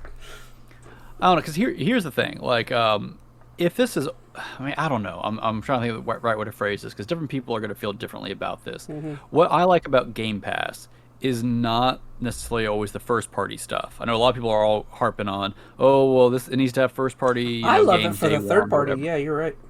Yeah, and that's the thing. There's hundreds of games that I probably would never have purchased or found. Like, most of the first-party games, I'm going to pick up anyway, because they end up getting cheap somewhere. I find them at a pawn shop for $5. I mean, I'll play those one day anyway. Mm-hmm. But the weird third-party games I would never see or know about, I enjoy those. Like, what was it? We still need to finish it. That Nobody Saves the World, stuff like that. I enjoyed that game. Mm-hmm. Yeah, games that, are easy to get, download, try out, that I wouldn't have before. So if this 400 games is going to include stuff like that, that's great. I think that's going to be the big interesting thing, and that's the issue you see with even like, movie and TV streaming services like Netflix and Hulu is, who has a license to whatever, show or franchise or IP at a given point. So I think this is going to make it more interesting on that landscape, because maybe IPs that were, historically on Game Pass, now it might be more viable for them to show up on this PlayStation Plus service, because you're going to have Sony and Microsoft both trying to lobby to get these games on their service. So I think it just really all depends on what those 400 games are going to be. I think the biggest hit for me with this whole thing that I'm not a fan of is, yes, the PS3 streaming. That I think is probably the biggest deal breaker for me. And there's no PS Vita, or is there PSP as well? They didn't the PSP is listed. They did not mention Vita. Here's the thing about Vita though, like it's got touchscreens on the front and the back, so controls are tricky, I think, to translate over. I know they had the PlayStation TV, which is pretty much just a Vita you could plug into your TV. And to my knowledge, that worked well for 70 to 80% of the Vita games, but there were plenty of games that just didn't work well on regular controllers. So maybe they're leaving that open where if they can get a Vita game to work, maybe you'll see it show up on the service, but they're not, advocating as, hey, we're definitely play Vita games. But it wouldn't surprise me if one day that pops up on this list. I guess if you guys were curious they did say they will have first-party games on the service, but there will not be many to start. Some of the titles are some good names. I mean, they said there's going to be Death Stranding, God of War, Marvel Spider-Man Miles Morales, MK11, although I don't think MK11 is first-party. It's not. That's third-party. I don't know why they had that. And then Returnal. So that's some of their first-party games that they have said will be coming to this. On there. Oh, this is the best subscription ever. Then everybody, empty your wallets, get this service, play Returnal. There, I've done my Returnal ad. I need to get my PlayStation. I just have no time to look, man. I'm so busy. It's hard. You got to be on it if you want a PS5. Yeah. It is not an easy thing to get. But yeah, so I guess the biggest thing, I guess I'll just go right off the bat and ask maybe one of the biggest questions is, do you think that this is a true, we probably already said, do you think this is a true Game Pass competitor? Or at some point, do you think Sony needs to include first-party games at their launch if they ever want to take the attention away from Microsoft? I guess I'll go first. I feel like Sony's first-party lineup is solid enough where they don't need to do that. I just feel like they have such a dedicated fan base that certain titles like God of War, Last of Us, Uncharted, all the big name stuff, that stuff will sell well enough to where I feel like they don't need to do that. Now, again, they'll never be a true competitor to Game Pass unless they do that. But Microsoft is such a large company that they can just afford to do that and take the hit. I'm not quite sure how much. Sony is probably worth, maybe 5% of what Microsoft is worth? 10%, I don't know. I'm not sure. I think it's less of that, though. I don't think they need to be a one-to-one competitor with Game Pass to be successful. I saw a good analogy, and it might have been on Kotaku, or it could have been IGN, I don't remember, but someone basically compared, if Game Pass is the Netflix of the game world, then this is the Hulu. Hulu is just as, I won't say just successful, but it has its niche and its market apart from Netflix. I don't think Hulu is going anywhere anytime soon. They kind of figured out what they were good to license, kind of their market, and they honed in on that, and they are plenty successful. It doesn't have to be something that's going to go tit for tat for, Game Pass. They're going to offer their own thing that's going to satisfy their customers. And honestly, as long as PlayStation owners have an avenue to, play a bunch of other made third-party games, I am excited about to see where their PS1, PS2 library goes. If there's a lot of stuff there, that's going to interest me because I love the PS2 and the PS1, probably more so than the original Xbox. So if they, beef up that library, that's appealing to me. And then, I'll still shell out for the big first-party Sony exclusives. I don't have a huge issue with that. I would agree with you in terms of the PS1. For some reason, that PS2 Xbox gen, I don't know. I was not into... I don't know. That was just not my generation. I felt like I skipped that and later on would become a fan. So, I don't know. PS1 definitely, though. That's something that attracts me. Maybe. I hear people say that sometimes, but the PS2 probably has the biggest and broadest library game out there. That's my Like, second largest game collection. yeah, maybe you didn't spend a lot of time with it back in the day, but I mean, if you're just looking for a console that has a game for everybody, PS2 is it. So I mean, I'm excited to see what kind of shows up on that end. And as I said, I mean, I like. Well, I mean, I didn't say this, but I do like how Xbox, gives me access to day one games. I mean, it's great not having to, pay for Forza 5 and still be able to hop on and play it. But I don't think I am going to detriment Sony by, them not doing the same thing with their God of War. Like, I will pick up that game at some point, probably on sale, but I'll still get it. And I think this subscription might be a nice way to kind of complement that kind of dynamic. So I think this is a fine enough service. I think it is going to serve them well as a somewhat pseudo answer to Microsoft's Game Pass. Sorry, my brain's moving a little slow too. Yeah, it doesn't need to be a one-to-one is what I'm getting Do you at. think This, I think, will check enough boxes for people. Do you think this pushes them further away from something like backwards compatibility? If they just start putting all these games digitally accessed onto the service? Yeah, I mean, nobody. Here's the thing. If you're Xbox talking is about, the like, only one that physical- cares about backwards compatibility, pretty much. Well, okay, so this is giving you backwards compatibility in a weird way. I mean, you are going to be able to play old games on this. Now, can you put your disc in and unlock it? No, but here's the thing. Like, I know Xbox is kind of the champion of that right now, but that's only while we have a console that still has an optical drive in it. I am going to be very surprised If the next one does. however many... Yeah, whenever the new next Xbox comes in, or let's be honest, probably even halfway through this generation, they'll do a revision, and I bet they're going to start trying to push away from discs. I mean, that's where they're going. They're going to want to be all digital. That makes more sense to them from a marketing standpoint. I mean, they can sell you full-priced games on their marketplace. You can't go buy it third party. Like, that's what they want. I mean, come on. So I'm sure one day it's just not going to really matter. You're going to have this collection of games on the shelf, and unless you literally have the old consoles to play them, you're only going to be able to play them through, streaming and subscription services. So And Nintendo is still selling games from the 1940s for $60 right now.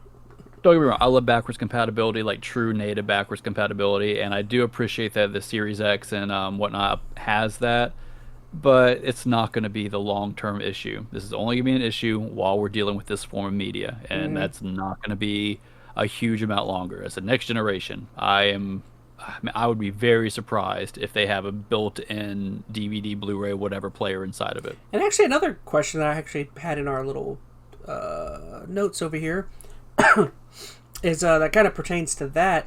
Is what do you think that this digital access to these retro games means for the value of our collections? Do you think it'll affect anything? Yeah, it will affect. Like maybe access. Or go ahead. I'm sorry, go ahead. No, I was just going to say, I'm cutting you off. people having access to Legend of Dragoon, does that mean my copy is now not worth the $40 that it is? Yes, definitely. I mean, what makes a game valuable is if you can play, how hard it is to play. Like, if you can only play Legend of Dragoon or whatever the game may be by getting a physical copy and then putting it into physical hardware, then yes, there is inherent value in that physical item. But if I can go ahead and turn on, my PlayStation 5 and log into PlayStation Plus whatever edition, and I can just stream Dragoon and get the exact same experience or easier, yeah, that's the better route to go. No, yes, you don't own it, it's not and that's real another gaming. argument. You're not a fan. No, here's the once again, my whole perspective on collecting is slowly changing, Chaz, but it's whatever suits you and your lifestyle, and yes, this will affect value. I think even like looking at what is it like with what Nintendo's doing with their online Switch, like they added all those N64 games. I'm pretty sure I'd have to look at the numbers, but that's knocked a few of the standard higher priced N64 games down a little bit. Like I think Mario Kart 64 has dropped a little bit because now you just need your Switch with an online account. You can play Mario 64 online too with more features. So that's the other cool thing about this is they're now given an opportunity to add modern day features to these retro games, which done well is pretty exciting. Done poorly, that's going to suck. But I don't know. I think this is a good thing. And yes, I think it will affect our values. So, I mean, if you're thinking about that as not a good thing, then sure. But yeah, it's going to hit the bottom line at some point. Sell now, Chaz, like me. Join the purge. Never. I think what the benefit for me having this is, of course, I have a YouTube channel and all that. So I feel like if my YouTube channel ever explodes and pops, that that that spells me holding on to everything even more. But I don't know. Well, is that the focus of what your YouTube channel going to be? I know I'm kind of, making you spill your grandiose plans about you have for the EnteR ChazmaN channel, but I mean, do you have to have certain physical copies just to, have this YouTube channel? Like, is that the focus on what you're doing? I mean, what if you could just? Here's the thing. So, I let's like say having you my stuff. cared. Leave me alone. No, okay, I'm not. No, I'm not No, down. I do I'm like kidding. having my stuff too. I'm not getting rid of my whole collection. But okay, here's my point. So if you wanted to stream Legends of Jagoon, since that's what we're talking about, and you had two options, you could go ahead and stream the original copy, meaning you've got to go get it physically out, make sure it's not too scratched up, put it into whatever compatible device you have, PS1 or maybe PS2, make sure you have a high def way of capturing it. It's still not going to come through HD, and then capture that stream, or play a HD version done right off of PlayStation Plus that you just download really quick and you're up and running in no time, playing on a modern controller without any graphical hitches or anything. Which one's more convenient for your streaming purposes, Chaz? I can do both. I don't need to worry about convenience. And I mean, it's going to depend. Some people are always going to prefer having the original game because you got to think too. We're looking now at these games probably being emulated. They're not running on native hardware. Games play differently in that regard. We saw that issue with the Switch, right? What was it, Majora's Mask or Ocarina of Time? I believe it so, played differently on those services because they were being emulated, and I guess the emulators they were using were crappy. So there's always still going to be some inherent value and interest in having those physical games and playing them. I don't think that's going away. But convenience, man, as long as you can mimic that authentic experience to a certain degree, that's where the majority of people are going to go and be happy with. I guess, I don't know, my kind of major takeaway is I had this in my notes, but I honestly kind of feel like this could have been just an email. That kind of classic joke. I mean, I feel like, what kind of was? It kind of was. I mean, they didn't do some State of big, play or nothing. grandiose reveal. They're just like, here's a blog post, here it is. I mean, that's about as close as here's an email as you could have got. I think what kind of made it feel like it should have been bigger is it was so drawn out. Like everybody saw this coming for the past 6 months or longer. So it's just like, just say it already. Well, especially because Sony's been so anti doing this. I think that's what made it even more like. Have they been anti? Oh yeah, I mean, that Jim Ryan guy has been saying like that, or maybe he was mainly talking about the first party games day one, but this whole time he's been saying, it's not a revenue generating model. He says it's not like I don't know. That's always been his stance, is that he doesn't think you can actually make money doing. I do recall something along those lines. Now him saying that. Well, clearly he's seen some numbers that have changed it. I know, where was it I saw? Game Pass or Microsoft put out some numbers about what Game Pass has done, and they've been seeing that more people now are not only spending more time in games that would never played in the first place, but they're buying more DLC for these games. They're, it's investing more microtransactions. Well, actually, I think they said the numbers on game sales has actually gone up, because they said that the Game Pass service almost acts as a trial for some games, and some people, because by having the service you also get discounts on the games, so there's actually like still pretty good sales for even first party titles like Forza and Halo. So I think they say that hasn't affected that hugely. Here's the thing: they would not be continuing to support services like this if they were going to be, indefinitely non-profitable. Like, even if they aren't, making bank right now, which I think at this point Microsoft is more than turned a profit. There's clearly that route to being a profitable option for them. And also, I think Microsoft's stance has always been where they're just trying to get, Game Pass and the Xbox name into every device they can into your home. Once they do that, they probably make the same money off Windows every year. Oh, well, Windows is their bread and butter. Yeah. But my point being is, if they can get you invested in their ecosystem, where one day there's an Xbox app on your new smart TV that you can just download, get an Xbox account and get Game Pass, that I think is their perfect dream scenario. Because then everybody has the opportunity to be invested in their their ecosystem. Sony, I think, is still a little ways off that. Like, I don't know what this system is going to look like that they're setting up as far as implementation, but Game Pass is starting to become pretty ubiquitous because it plays across like all my devices. Like, to my knowledge, this PlayStation subscription is only going to work on your PlayStation, right? Whereas Game Pass still works on PC, it works on my phone, it works on my tablet, works on my Xbox, works on whatever I can connect it to. From what I understand, I actually read, someone mentioned it in a podcast, but apparently the way Sony has their PC games isn't, people say there's just something off. Like Microsoft has, I'm not quite sure how to explain it. For some reason, people say that Microsoft's games are like, or PC or PlayStation's games that are on PC just kind of feel off. I'm not quite sure what it is. I heard that. I mean, most people I've heard playing, God of War on PC have said it's been as good, if not immensely better than that on PlayStation. Especially because they've updated it now, so you can use your PS5 controller on IGN's podcast mentioned it, and I thought I can't.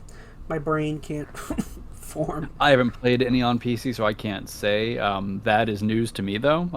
From everything I've heard, people have had relatively good experiences. Maybe it depends on their PC setting. Like maybe it's running at a higher frame rate than they're used to, which makes it feel different. I don't know.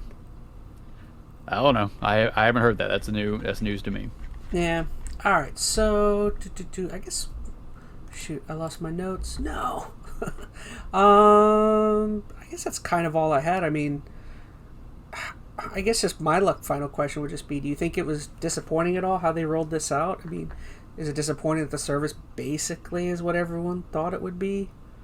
I don't know. No, I mean, I think the service they have is a fine model. I mean, yes, it's what you expected, but I mean, what else would you really have wanted? Yeah, okay, so having the day one releases, sure, but I don't think that's a deal breaker for most people. It would have been nice, but those who are already invested in the PlayStation, system, they were gonna buy those games anyway, man. So I mean, yeah, I guess ultimately this is a not as fully packaged suite of services as Game Pass is, but it's good enough.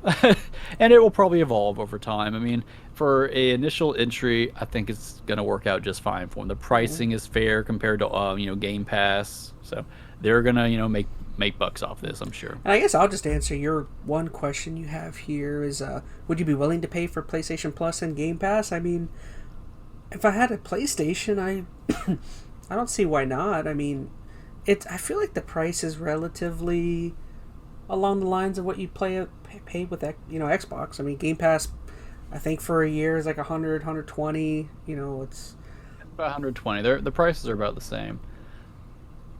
And what's on offer is, I think PlayStation people are going to be perfectly happy. Basically the only big difference is just, I mean, the first party, day one stuff. That's basically it, right? Yeah. I'll tell you, I don't know if I'd get both at the same time. I think it's really going to depend. Oh, that's what you meant. That's what you meant was both. Yeah, okay. If you would get PlayStation or this PS Plus, whatever, and Game Pass at the same time, I don't know about that. Interest on both. I would probably just get Game Pass. Yeah, I think it's going to really depend on, out of those 400 or how many titles they've got, how much overlap is there between like third-party stuff versus what's on Game Pass. If there's a lot of similar games on there, maybe, but I don't know. I said the stuff I would be most interested in are the stuff in that higher tier to play like PS1 and PS2 games on. And I don't know if that's enough for me to want to pay, $30 a month, $40 a month, whatever it is. So I don't know. I'm not sure if I'm digging that just yet. But we'll see. I think it's going to be very much dependent on what games they have in that initial batch of games. And how many. Yeah. All right. Well, I hate when I smack the mic. All right, guys. Well, I think that's basically all we got to say about that. Once again, I mean, I'm not really too up or too low on it. I feel like the service basically just is what everyone thought it would be. So, man, we kind of blasted. Well, no, we're not. We're at an hour 30. All right, last topic. Let's move on. So, yeah, we are going to move on to now our thoughts on Halo. What is it? Halo, the TV series, is first episode. So, yeah, Phoenix, what did you think? Did you like it? Did you love it? I'm gonna let you go first on this one. Oh, I thought your connection timed out. I was like, what? No, my brain and my soul kind of stopped on this one, so I'm gonna let you just. Well, I texted you guys, so I think you should know, but I actually really liked the first episode. Now, there were definitely things I didn't like, but as a whole, I was pleasantly happy with everything. Oh, I should say before we go in, there will be mild spoilers here. I mean, I feel like it's no fun talking about this without there being some spoilers. I'm trying to think of what exactly I like very much liked or disliked. I mean, I guess right off the bat, I really liked the enemies. I feel like they did a good job with the elites. I mean, some of the CGI I feel like is a little iffy. Like, did you see the one scene where Chief throws down his gun? Yeah. I feel like your audio keeps cutting out. Oh, can you hear me? Is it okay? No, you're good. But yeah, like I said, like some of the I graphics or the effects are... It definitely looks a little... Oh gosh, bad time to cough. It looks a little cheap, I feel like, in certain parts. And then there's other parts where it looks really good. So I feel like it's a little uneven in terms of the look.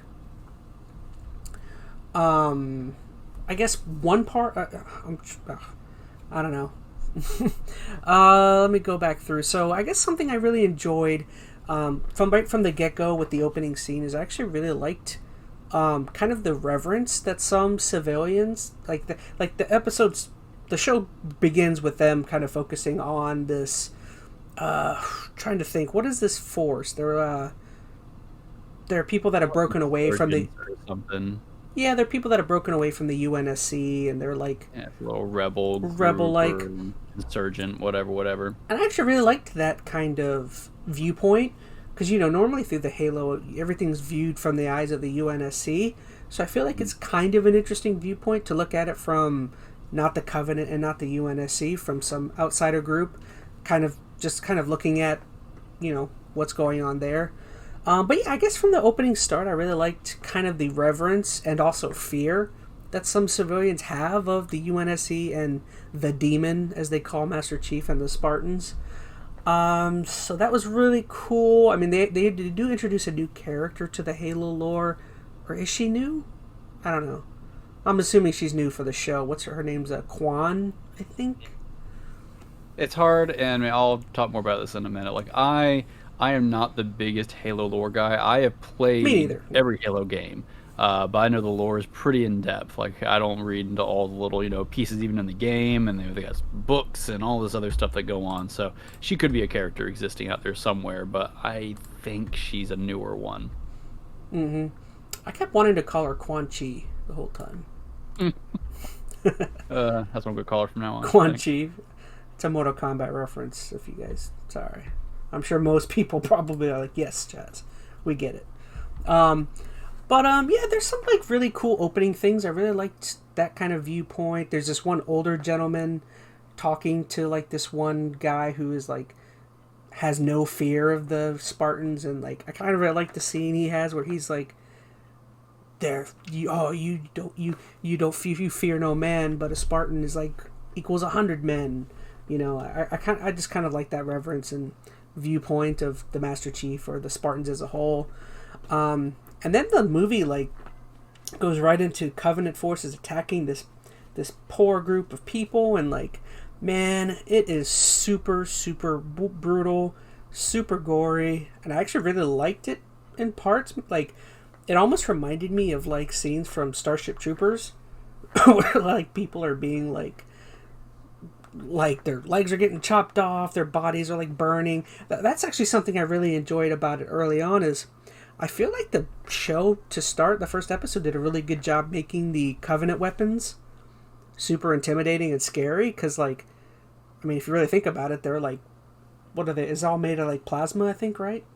Yeah, so it just like melt you. Yeah, and like there's sometimes when it hits people and like there's just like legs that are just there, just standing. I was so taken aback by that intro, and like I remember I texted you. I had just watched this first 5 minutes. I was like, "What in the world?" There's literally just legs because the plasma. Well, to be fair, I mean it's a war show. I mean, you think about anything involving that realistically is gonna be gory, but man, they did not hold back. I was very just like kind of taken aback, and I think I like it.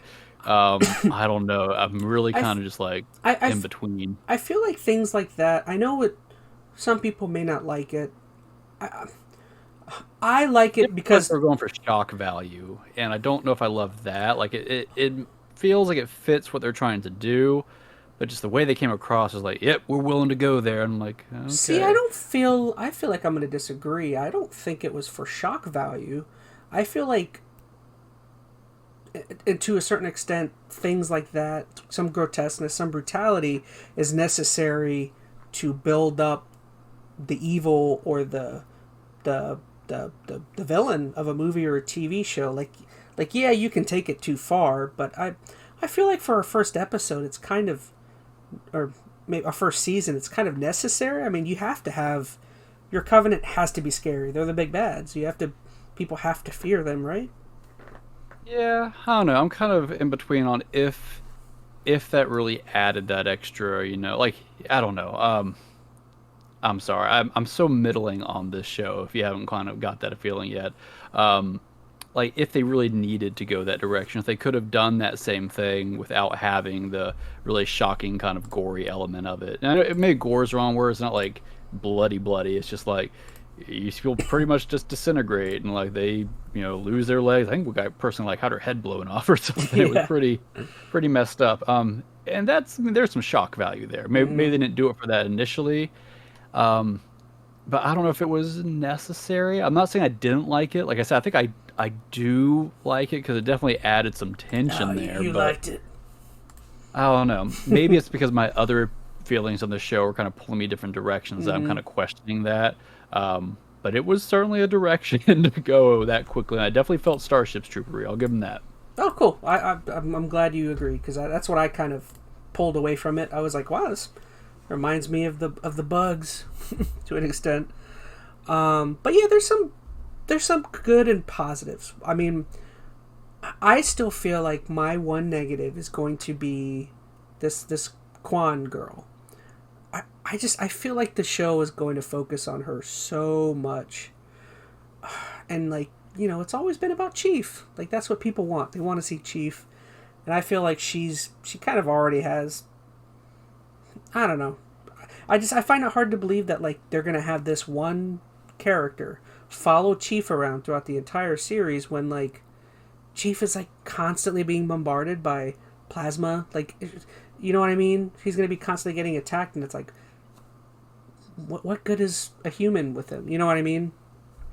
I feel like that's why Cortana in the games was in the story is such a good fit to be with Chief on his journeys because she's like not physical, she can't be dead. Detriment to him in battle or anything. Yeah. She's a constant companion that you can communicate with and get perspective from without being some kind of issue on the battlefield. No, I get that. Because Chief is like the ultimate weapon, and it's like, how is a human following him around 24/7?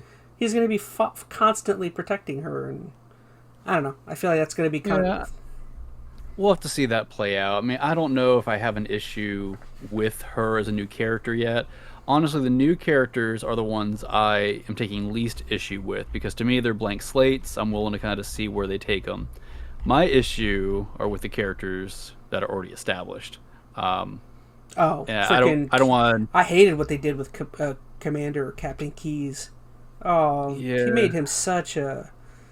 I liked what they did with Miranda Keyes, but like her dad is just like willing to kill people to protect. I don't know how I feel about either of them. I don't want to go. If you have other points you want to talk about, go on those because I mean I'm worried if I'm going to start going off on a rant here. I don't go off. No, I'm fine.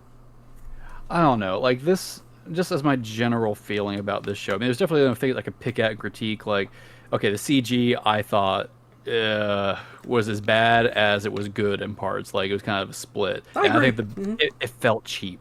And I know this is not a game, or not a game. I'm sorry, this is not a show that had a low budget, but it felt like, at least in parts, like kind of the cheapy Sci-Fi Channel movie shows. Like I agree. I mean, it was good sometimes, but when it was good, it was at its best. It was like, Battlestar Galactica Sci-Fi Channel good. So it was never up to, I think, the quality I think it could have and should have been.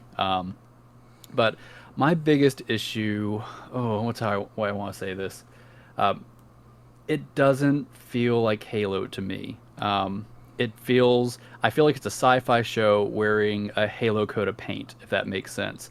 Like it's got all the Halo characters that I should It know, but definitely they don't feels feel right. it feels like an alternate timeline, like Marvel Yeah, Elseworld thing. and I'm trying to come at this like, okay, I'm okay with them making adaptations. Like I don't mind changes necessarily. And I say I'm not a huge enough lore guy on Halo that I would even know all the things they changed. Like when they did certain things in the show, I had to stop and be like, is that how it's supposed to be? And I'd look it up and be like, oh yeah, that is how it's supposed to be. Mhm. And then there were some things that of course weren't, but that wasn't my issue so much.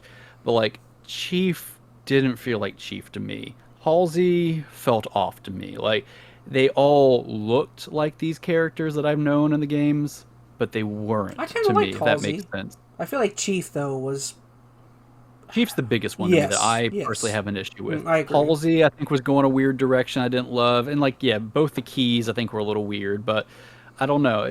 I guess here's my thing. Like, okay, I agree that, things should be adapted to, fit different mediums. Like, a game doesn't necessarily have to be just like a TV show, Hmm. vice versa. But I guess here's my argument is why did it have to adapt so much? Like, so if you are making a show that is called Halo, okay, you think about who your target audience is. It's the Halo players, right? Hmm. I mean, most people they're going to see Halo and be like, "Oh yeah, that's that game my kid played back in the day." Like they're not going to care about the show one way or the other. The Hmm. people that are watching the show are the ones who grew up playing Halo, so they are bringing into this their history of what they played in the games, and they're probably like me in most cases. Like there are definitely those who dig into every little facet and lore feature out there, but most players, I'd probably say at least 70% or more, have played the games. That's their baseline and that's it. So that is the knowledge and the background they're coming into the show. And most of them are going to want to see that in some way, shape, or form reflected in this TV form. And there's nothing about, I think, that has happened in the games that can't be adapted. Like, they've done plenty of, live action Halo stuff already. At Forward Until Dawn, was it Fall of Reach, stuff And like that. Halo's had like some great cinematic Honestly, I feel like aspects to the those. games. Yeah, but I'm talking about even like the live action movies they've done in the Oh past. Like yeah, I'd yeah. have to Okay. watch them again. But I haven't seen any of honestly, them. I think, and once again, it's been a while since I watched them. Maybe I am completely forgetting stuff, but I thought in many ways they looked better than this show. They felt more authentic. Hmm. This show is just missing that, like that authenticity. It feels like they changed things. It's almost like these guys had a different story they wanted to write, and they were just like, well, you know what? We had this opportunity to use Halo as kind of our, coat of paint to put over the story we want to tell to kind of make it popular, if that makes sense. It Like, feels kind of generic. I feel like in terms of yeah, I like feel like some of the sci-fi. Yeah, that's what this feels like. It's a sci-fi show. It might have been to be an okay sci-fi show, but I don't know if it needed to be a Halo show. I feel like they're kind of shoehorning it in a little bit. Hmm. Um, and I don't know, it just feels off to me. Maybe I haven't watched it enough, and maybe it will get there, but that's my initial just gut reaction. Like, Chief feels off to me. And I know this is supposed to, earlier in his career. He's not necessarily the Chief from the games that I'm used to, but I don't know. He feels a little less assured of himself, especially towards the end. I know he has the whole thing where and I'm assuming we're spoiler territory at this point, Oh but yeah, I like already he's said mild affected. spoiler. So Oh, that's right. He's affected by some kind of artifact, which is causing him to act weird. Like, okay, that's all well and good, but even in the games when there have been like similar in the games, wasn't interactions. it Cortana is the one that kind of brings some humanity to him? Not. Well, here's the I always thought maybe once again I'm not the biggest Halo guy. I'm gonna keep saying that, but I feel like Chief always had a little bit of character to him. Like even like in Infinite, there were moments that he had some humanity to him, but it was subtle, and almost like you almost felt like some tragedy in it, and like you could tell how tired he was. And granted, different Chief because he's further on his career in Infinite than he is now, but I feel like there were ways to portray that humanity different than how they did it in this game. Not this game. I'm sorry, this show. I'm having a okay, so here's the other issue I'm having with Chief. I don't necessarily have an inherent problem with having them reveal his face at a certain point. I do. But well, okay, hold on. Let me get to there because I said inherently. I'm not saying I love it, but here's my issue, especially with the way they've handled it thus far. I already felt jarring when they showed Chief for the first time. Like, he looks good. Like, I think the Chief, armor looks pretty solid. It looks like really good cosplay. As soon as the actor started talking, I felt weird. When he started talking, I was wondering who was talking, because I'm like, that's not Chief. Like, which? That's what I thought too. And I get the rationale for why they didn't get what's his voice actor's name? Steve Downs. Yeah, Steve Downs. I get why they didn't do it. I think they said he's just Steve's getting older, so he's starting to. Oh, if that's their excuse, I think that's crappy, because they just had him do Halo Infinite, so they could have got him for this. I think it probably was more that the show didn't want to put the money out to get Steve. I don't think it's that. They didn't want him, because here's the thing: they want to be able to show this actor's face, and they're going to have to use his voice. Mm-hmm. I know that's why they did it. If they were never going to show his face, I think Steve Downs probably would have been where they would have went with it. He just looked like some generic white dude. I was like, oh, okay, who's this actor? Hold on. Before we get to the face reveal, because man, I got a lot to say about that. But I'm a white guy. I can say generic white looking white dude. It's nothing about that, but so here's my thing. So he looks good. He looks like Chief, but immediately he doesn't sound like Chief, which that's fair. But then he's not really even acting like Chief. And granted, there's some story reasons why, but there's a lot of things happening around him that he's a total a-hole. He was going to leave that Quan girl with her dead father at her feet. Honestly, though, I think Chief would probably have done. Here's the thing: Chief is always focused on a goal. Like, he's focused on getting the mission done. Like, even the games, like, when was Chief rescuing civilians? That was never his priority. Mm-hmm. So I think that didn't throw me off. Fair enough. But either way, there was things that he would do and say in his behavior that felt initially contradictory to how I saw Master Chief. And I'm not saying I couldn't adjust to that. Like, given some time to kind of adjust that behavior to what I'm seeing on the screen, I probably could have come around. But as soon as they revealed his face, that was gone. Because I was already having a hard enough time adapting that behavior to looking at Chief. And now I'm not even looking at what I look at as Chief anymore. I'm seeing just this random white guy. So they got a new face, they got a new voice, they got a new behavior. That's not Chief anymore, at least not to me. And I'm going to have a real hard time watching this show and reconciling this now. Like, I think there could have been an opportunity if all I had to do was focus on adapting the voice and the behavior to the persona I'm seeing on the screen. But I'm going to have a real hard time doing that now since they've gone this full face reveal. I have a problem with them doing it in the first episode. Like, if you're going to... Yeah. If you're going to do it, at least do it at the end of the first season. At the end of the first season, that way, like, we can feel like we've been on a certain journey, some amount of journey with this character. He's kind of earned it to an extent, or, you know what I mean? Like, I'd like to feel some sort of record with this person. Emotional ties. It's immediately kind of lost the, legendary, mythical factor of Chief, too. As soon as you take that helmet off, especially this early on, before he's really done a whole lot in the show, like, he showed up, you saw him, kill some aliens for the first 15 minutes, and that was it. And now you've, brought him down to human level already. Like, I think that could have been a much better reveal later, after they've given him time to kind of be built up and broken down a little bit, and then have this face reveal to kind of relate him. That maybe could have worked, but... Mm-hmm. It definitely wasn't necessary now for this unknown character. That seemed like a crappy reason to do it. And that's also not something I feel like Chief would do. I'm going back to Halo Infinite because it's the most recent thing in my mind, but think about how he interacted with, the pilot character in that game, who was, another scared just dude. And if he wanted to, calm down this guy, a good way to do that probably would have been to, take off his helmet and be like, hey, I'm a guy just like you. He didn't do that in the game because he didn't need to do that. He's like, I don't care if you don't agree with me or if you feel good about this. I'm Master Chief and I got stuff to do. I don't feel like he should have behaved like that for this random girl. I don't know. I feel like just that is such an odd behavioral choice for him, for one. And honestly, I don't think the face reveal is just necessary, period, at any point. Maybe towards the end, but I'm going to go back to the Mandalorian as an example, which is, I'm sure, a common comparison now. Did you ever get around to watching that, by the way? Nope. Never watched it.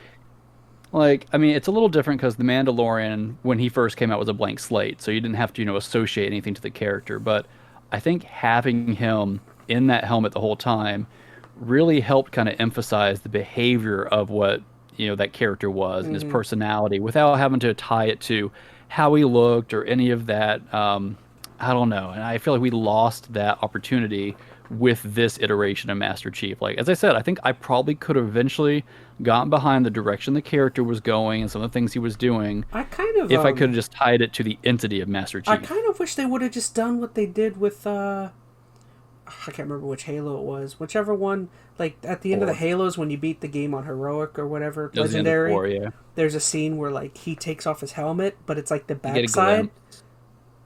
Or wasn't it the backside of his helmet? It starts the back and they show like a really close zoom in of like his eye or something. I wish like when he did that on the Pelican in the show, they would have shown it from the backside of his head. That way you don't see the front. Like maybe they could have done anything to prevent that from happening. And they've cheapened it a lot because no matter how you look at it, Chief is throughout the games and throughout the lore, he's this kind of like legendary mythical thing, the demon as they've kind of referred to him throughout the show. And I understand wanting to humanize him because, I mean, I guess they feel like in this show they have to be able to, you know, show that he's a human. But I guess my point is, in The Mandalorian, he felt extremely relatable and human early on, never took off that helmet. And maybe that's, you know, a trait of the actor or the director kind of pulling that performance out of him. But I don't even feel like we got a chance for that. I feel like you're really right, though, that, like, keeping that helmet on feels like it elevates his mystical name. Like keeping the helmet on makes him feel like he's not human, even though he is a human. Like it feels like it definitely adds to like the mystique. It adds to like I don't know. It makes him feel like he's RoboCop or something. Like something more than what he is. You know what I mean? Even though he's incredible. And there's a point where then you can break down that, you know, archetype. Like, you build them up, and then, like, throughout, you know, their adventure, you see him falter, you see him do whatever, question his actions, whatever it may be. You show the human elements that way, the chips in his armor, or chinks in his armor, whatever you call it. And then, at a certain point, reveal his face. When it really matters, they've already kind of humanized him, and then it doesn't feel like they're playing it just for, you know, the sake of showing his face. It feels like that was an earned moment. They didn't earn this, and I feel like it's already put like a poor taste in my mouth just looking at this actor because it feels so wrong and unearned now. And I think that's very unfair because this actor might do a great job, and I don't think he's even done a bad job yet. But I feel like because of the way they've set him up, it's put a lot of weight on him now. And I don't know. I think it's going to make it really hard for him to carry that throughout this whole show. And not only was I mad that they showed his face either, but like that entire scene, he's just no helmet on.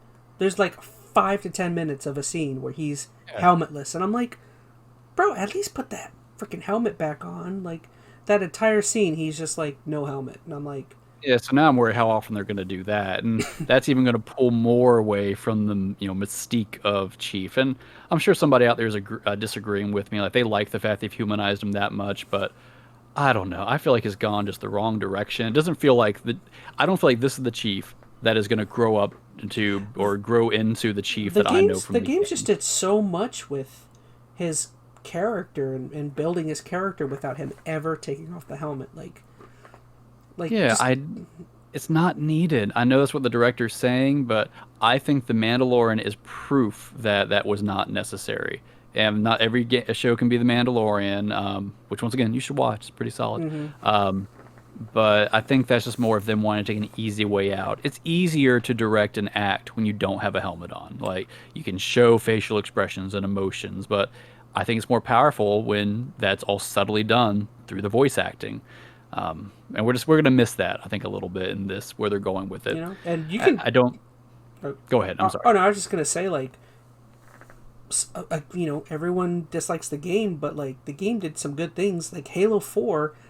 those were some of the best parts of that game, was kind of seeing kind of seeing Master Chief deal with all of the things with Cortana. Like there's some great scenes with him wearing a helmet and just like being emotional and talking about being a machine. And she told me, you know, I just mean like that game was able to get across his emotion.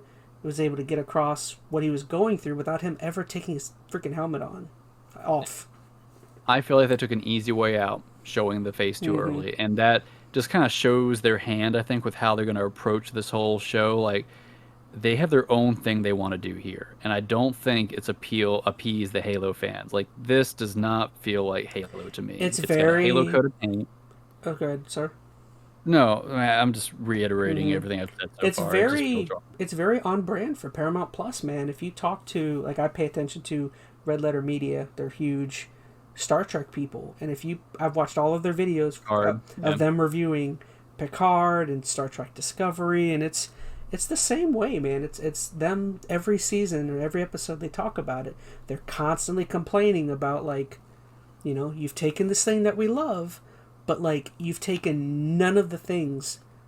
Like, Picard doesn't act like TNG. Nobody in there acts like their TNG counterparts, and Yeah.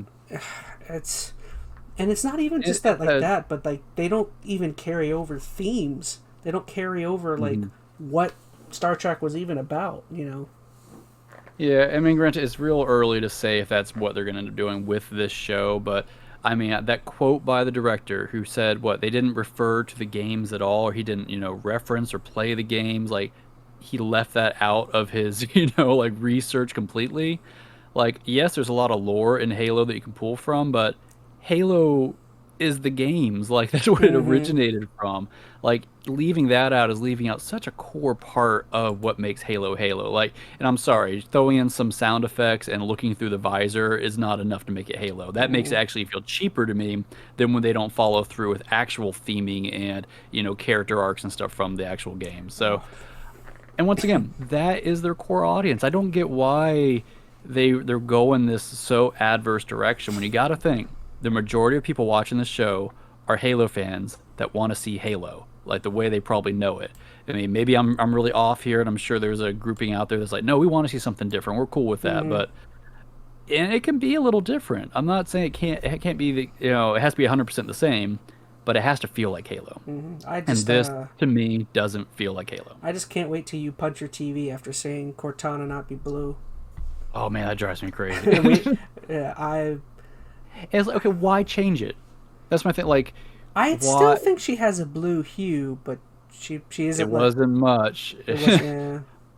She looked like a white chick. I'm just saying. We're talking about Dude, white guy. I'm not kidding. If Cortana ends up not being digital, I'm gonna stop watching Cortana. Like, because she's digital. They showed that Halsey in that room next to her laboratory had what looked like a form of her in a little machine. And that was a human looking. Oh yeah. If I don't know. If she's not the digital form, man. Well, no, that means what they might. Oh gosh, I already see what they're gonna do. So what they're gonna do is that chick into like a computer or something. Yes, and then that won't last her a long little though. That may last a season or two, and at some point she'll come out of there, and Chief will be with his physical form of Cortana. Oh man, I don't need this fan fiction. Don't do it, Chaz. But yeah, I don't know. But you can just I don't know. I understand some things are hard to adapt to TV, but I feel like there are some things that should adapt. Like, okay, so let's go to the Sonic the Hedgehog movie just for a minute. Like, they tried to modernize. Well, no, I'm not talking about the movie itself. You know the whole controversy that came up with the horrible monster they created to make it realistic and fit what they want to do, and then they realized, no, that's not what anybody wants, and just being a little more authentic to the source material ended up working great.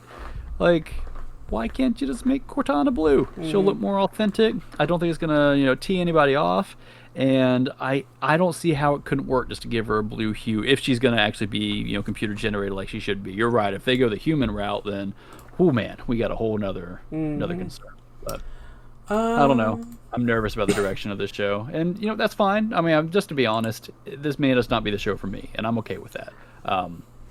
I don't need this to be the perfect Halo show I care about. Honestly, I'll go back and watch the movies I enjoyed and play the games, but I don't really care for where this is going right now. Yeah. Oh shoot, I had something on the brain. What did I have on the brain? Sorry. I guess we'll start wrapping it up. But yeah, last few things. What did you think about? I actually kind of liked High Charity, which is if you know from Halo, High Charity is the place where the Covenant it's like their home base or home. I don't think planet, but home base. I actually really liked the way the prophets looked and all that, because I think you see Mercy. That was really cool. But my big problem again, who's this random white chick? Why is she? Why is she a deal? And that feels very antithetical to the lore. Like they hate the humans. Yeah, the like, prophets are like super. They're like racist. They're like I don't want to. What's the religious word? They're like I can't think of a religious term, because that's what it very much is in the games. Like they're like shoot, I can't. I know what you're talking about. I can't think of a word that it's their is it zealots? They're like zealots means they're overly passionate about. So I don't know if that's where you're going with this, but I know what you're saying. I just mean that's the whole point is theme of like the Covenant, though, is that it's all like higher plane, higher, whatever their form of that is, and they just go the wrong way. Human in their midst. Like, and that's what I'm saying. Like, okay, so some changes are fine. This is a change though that goes so against what the lore is about that it makes me very uncomfortable. Like, I'm not saying there isn't an interesting story or narrative there, but it's like, I don't know, like, what do you enjoy about Halo? Is the lore important to you? Do you just like it for, some big guys in suits shooting people? Like, I feel like a lot of people enjoy Halo because of the world they built, and part of the world is the lore that comes along with it. I'm not saying you can't adapt and shift some things. Like, okay, so Keyes is now she's a medical scientist now instead of whatever position she had before. All right, that's a little weird, but, I can get behind a small change like that. But something that's, like, core adjusting to the Covenant belief system, that's like, we're going a little too far there. Shit, so the Covenant even are like they're incredibly racist. Like I said, they're religious zealotry in a way, and also they're like they slave. They have slaves. That's what the grunts segregate and all that. Yeah, they're like totally. I don't think this series is going to touch on any of that stuff. That stuff seems like something that the show runners are going to drastically avoid. They're not going to talk about any of those aspects. And I think that's what's a little disappointing too. It's not necessarily that particular aspect, but there's enough good lore that has not been touched on in Halo that they could have built something cool around. And I don't know if they're going to even bother. It seems, once again, like they've got some story already in their mind, and they're just going to make it fit Halo. And, I mean, I kind of agree, seeing the UNSC as the bad guys a little bit. That's interesting. I think that is somewhat lore accurate. I kind of like that. Yeah, and once again, I think that fits the lore, too. Like, maybe it's going in a certain direction that's a little more extreme or less extreme than the lore, how it's built up. But I think that fits. That can work. But there's other areas I think they're just going off in their own little thing. And I don't know. I'm just talking in circles now. I'm sorry. No. So... Well, that basically is all my thoughts. I mean, I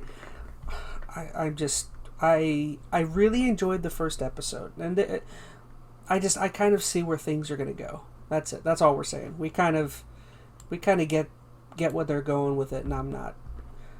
I just know there's going to come a point in the next few episodes where they're going to do something that I'm just like, really, and then I'll get turned off. I feel like for me, they've already started doing that. Yeah. Like, I'm very middling on this already, leaning negative. I mean, could it turn around? Sure, I guess, but I don't know. They've done so many little things in this one episode to throw up red flags and maybe just like, I don't like that direction, or I don't like this perspective, that it's just not for me, and that's okay. Maybe I'm a little sad. My favorite part from the first episode was the Mass Effect reference. Like, I heard that when it happened. Like, I know, like, right after that, I saw like articles talking about it, and I went back and rolled back. They just say Commander Shepard, which is weird. Why? That's why the thing. bother? That's the thing I don't understand is if I know there's supposed to be a Mass Effect TV show. I don't know if it's through Paramount Plus 2. I know they're talking about that, so maybe it's trying to, I don't know, drum up some rumors or something.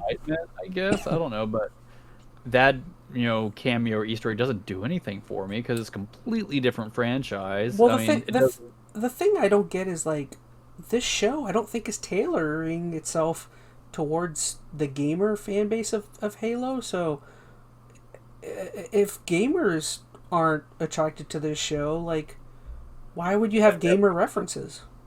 Well, to be fair, I mean, there's plenty of, maybe the director just, he's a fan of Mass Effect. He thought it'd be funny, put Why? it He in. hasn't Like, played Halo. I'm reaching a little bit. I'm just saying there are other reasons to have little cameo Easter egg things like that than just to appease your audience. But you'd think that that would play a part in it. Mm-hmm. It just seems like an odd, like if you're gonna add an Easter egg, let it be a Halo Easter egg. Yeah. Something that would make sense in this world. Like what you're trying to tell me that canonically now the UNSC is in the same world that Shepard is in. Well, that just makes everything Have messed up someone now. say the word arbiter or something. You know what I mean? Some random, not random. Arbiter is actually a big character in the game in the games. But there's plenty of things they could have mentioned that I think would have made all the Halo freaks go, "Ooh, they said that thing." But saying a Mass Effect reference in a Halo show is just like, well, does that mean anything? Is that just this guy's trying to feel cool and gamery? Like, have someone say I the don't word know. flood or something. Something where like people who know Halo are like, ooh, did he say flood? You know what I mean? Like, Yeah, and maybe that's too early canonically, but I don't think they care about canon in this no. case, so I don't know. I don't know. I heard the reference.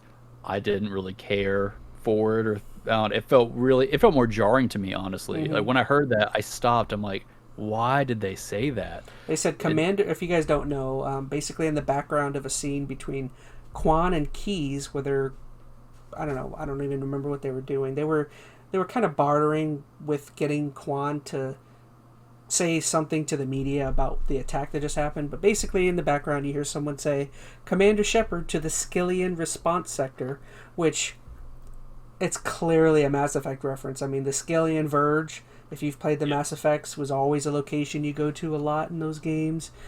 I mean, that's quite a blatant reference, I would think. Yeah. Yeah, it just felt very out of place. Did not add. It kind of, I don't know, almost felt more insulting. Yeah. I don't know, just because everything else they were just like changing and tweaking, and then they throw in some weird off-the-cuff Mass Effect reference. It's just like these guys felt or these guys, I don't know, the ones in charge of this show, the showrunners, feel kind of out of touch with what this show I think is going to appeal to as far as the gaming crowd, and maybe that's not who they're trying to appease.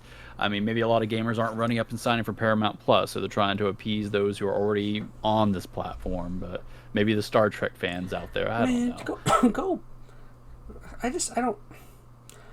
don't know. And I'm surprised, Matt, that Microsoft and 343 are signing off on this, to be honest. Like, maybe they don't care enough. They probably just got a fat paycheck from Paramount. They were just like, "Can we borrow your IP for a bit?" It's got to be, which makes me sad, like, especially because, like, you showed up that article where the 343 guys were like, yeah, they had to show the face so it would have some meaning or whatever it was. And I'm just like, because they wanted it to feel earned or something. Yeah, in the like, first really? episode. If that's their take on this, I have even less faith in 343 working on Halo. Yeah. Which I don't think Halo probably had much to do with this. I feel like Paramount. 343. What did I say, Halo? Yeah. Oh, I feel like 343 probably. I mean, they probably suggested things, but to me this feels like someone who was just kind of gave their IP to somebody and said, yeah, whatever, do what you want. You know what I mean? Yeah, which is such a shame because I feel like Microsoft has, at least at surface level, been trying to curate things a little better and focus on producing things that are going to have good quality to them, like with their game studios, letting them do their thing. Granted, we saw how that worked with the initiative, so maybe I shouldn't talk. But I don't know. It just seems to me this show just feels off right off the bat. So I feel like if they had anybody on their teams, Microsoft or 343, looking at this and being like, that doesn't seem right, that should have been a red flag, and they should have taken some stances. But maybe that's not the contract that was in place here, and I don't know. I'm sure it was more handoff than I'm hoping it was, but still. All right, guys. Well, I think I'm going to end things there. I feel like we're running actually longer than normal, even though I will say I felt like this is probably our most jam-packed podcast episode to date. I mean, there was a lot that happened this previous week. So I was kind of surprised we went a little bit long, but I'm going to go ahead and cut it there. I guess for next week, what do we got? Are you going to watch episode 2? Don't know. Maybe. Tell you what, I'm watching episode 2, and I feel like if things don't go well there, we can we can kind of cut cut further talks about it if we're not thrilled with it by then. It's probably aired by now, right? It airs tonight, so. Okay. Okay. I'll watch one more. Well, yeah, that's what I'm saying. I mean, if you don't want to, you don't have to. I'm not going to make you, but I feel like maybe one more episode. No. I'm trapped in your basement, remember? So I have to do whatever you tell me. Get back down there. But, I don't know. I'm trying to think of what else. I mean, we'll continue to play Tiny Tina's at Wonderlands. So that gives us kind of a couple things to talk about next episode as well. It'll be a surprise. I'm sure we'll come up with something. Yeah, Chaz will entertain you. Once Microsoft buys Sony, we'll talk about that on the next episode, I'm sure. Hey, if nothing else, you can do some spoken word theater. It'll be great. Mm-hmm. All right, guys. Well, we've done it all. I just want to say thank you so much for watching. Once again, feel free to leave down in comments or just check out social media, send us questions, suggest anything you'd like us to talk about. But yeah, once again, as always, just want to say thank you so much for watching. Thank you so much, Phoenix. You're welcome. Well, I'll see you guys. Bye-bye. Night-night. Quick end. Bye-bye.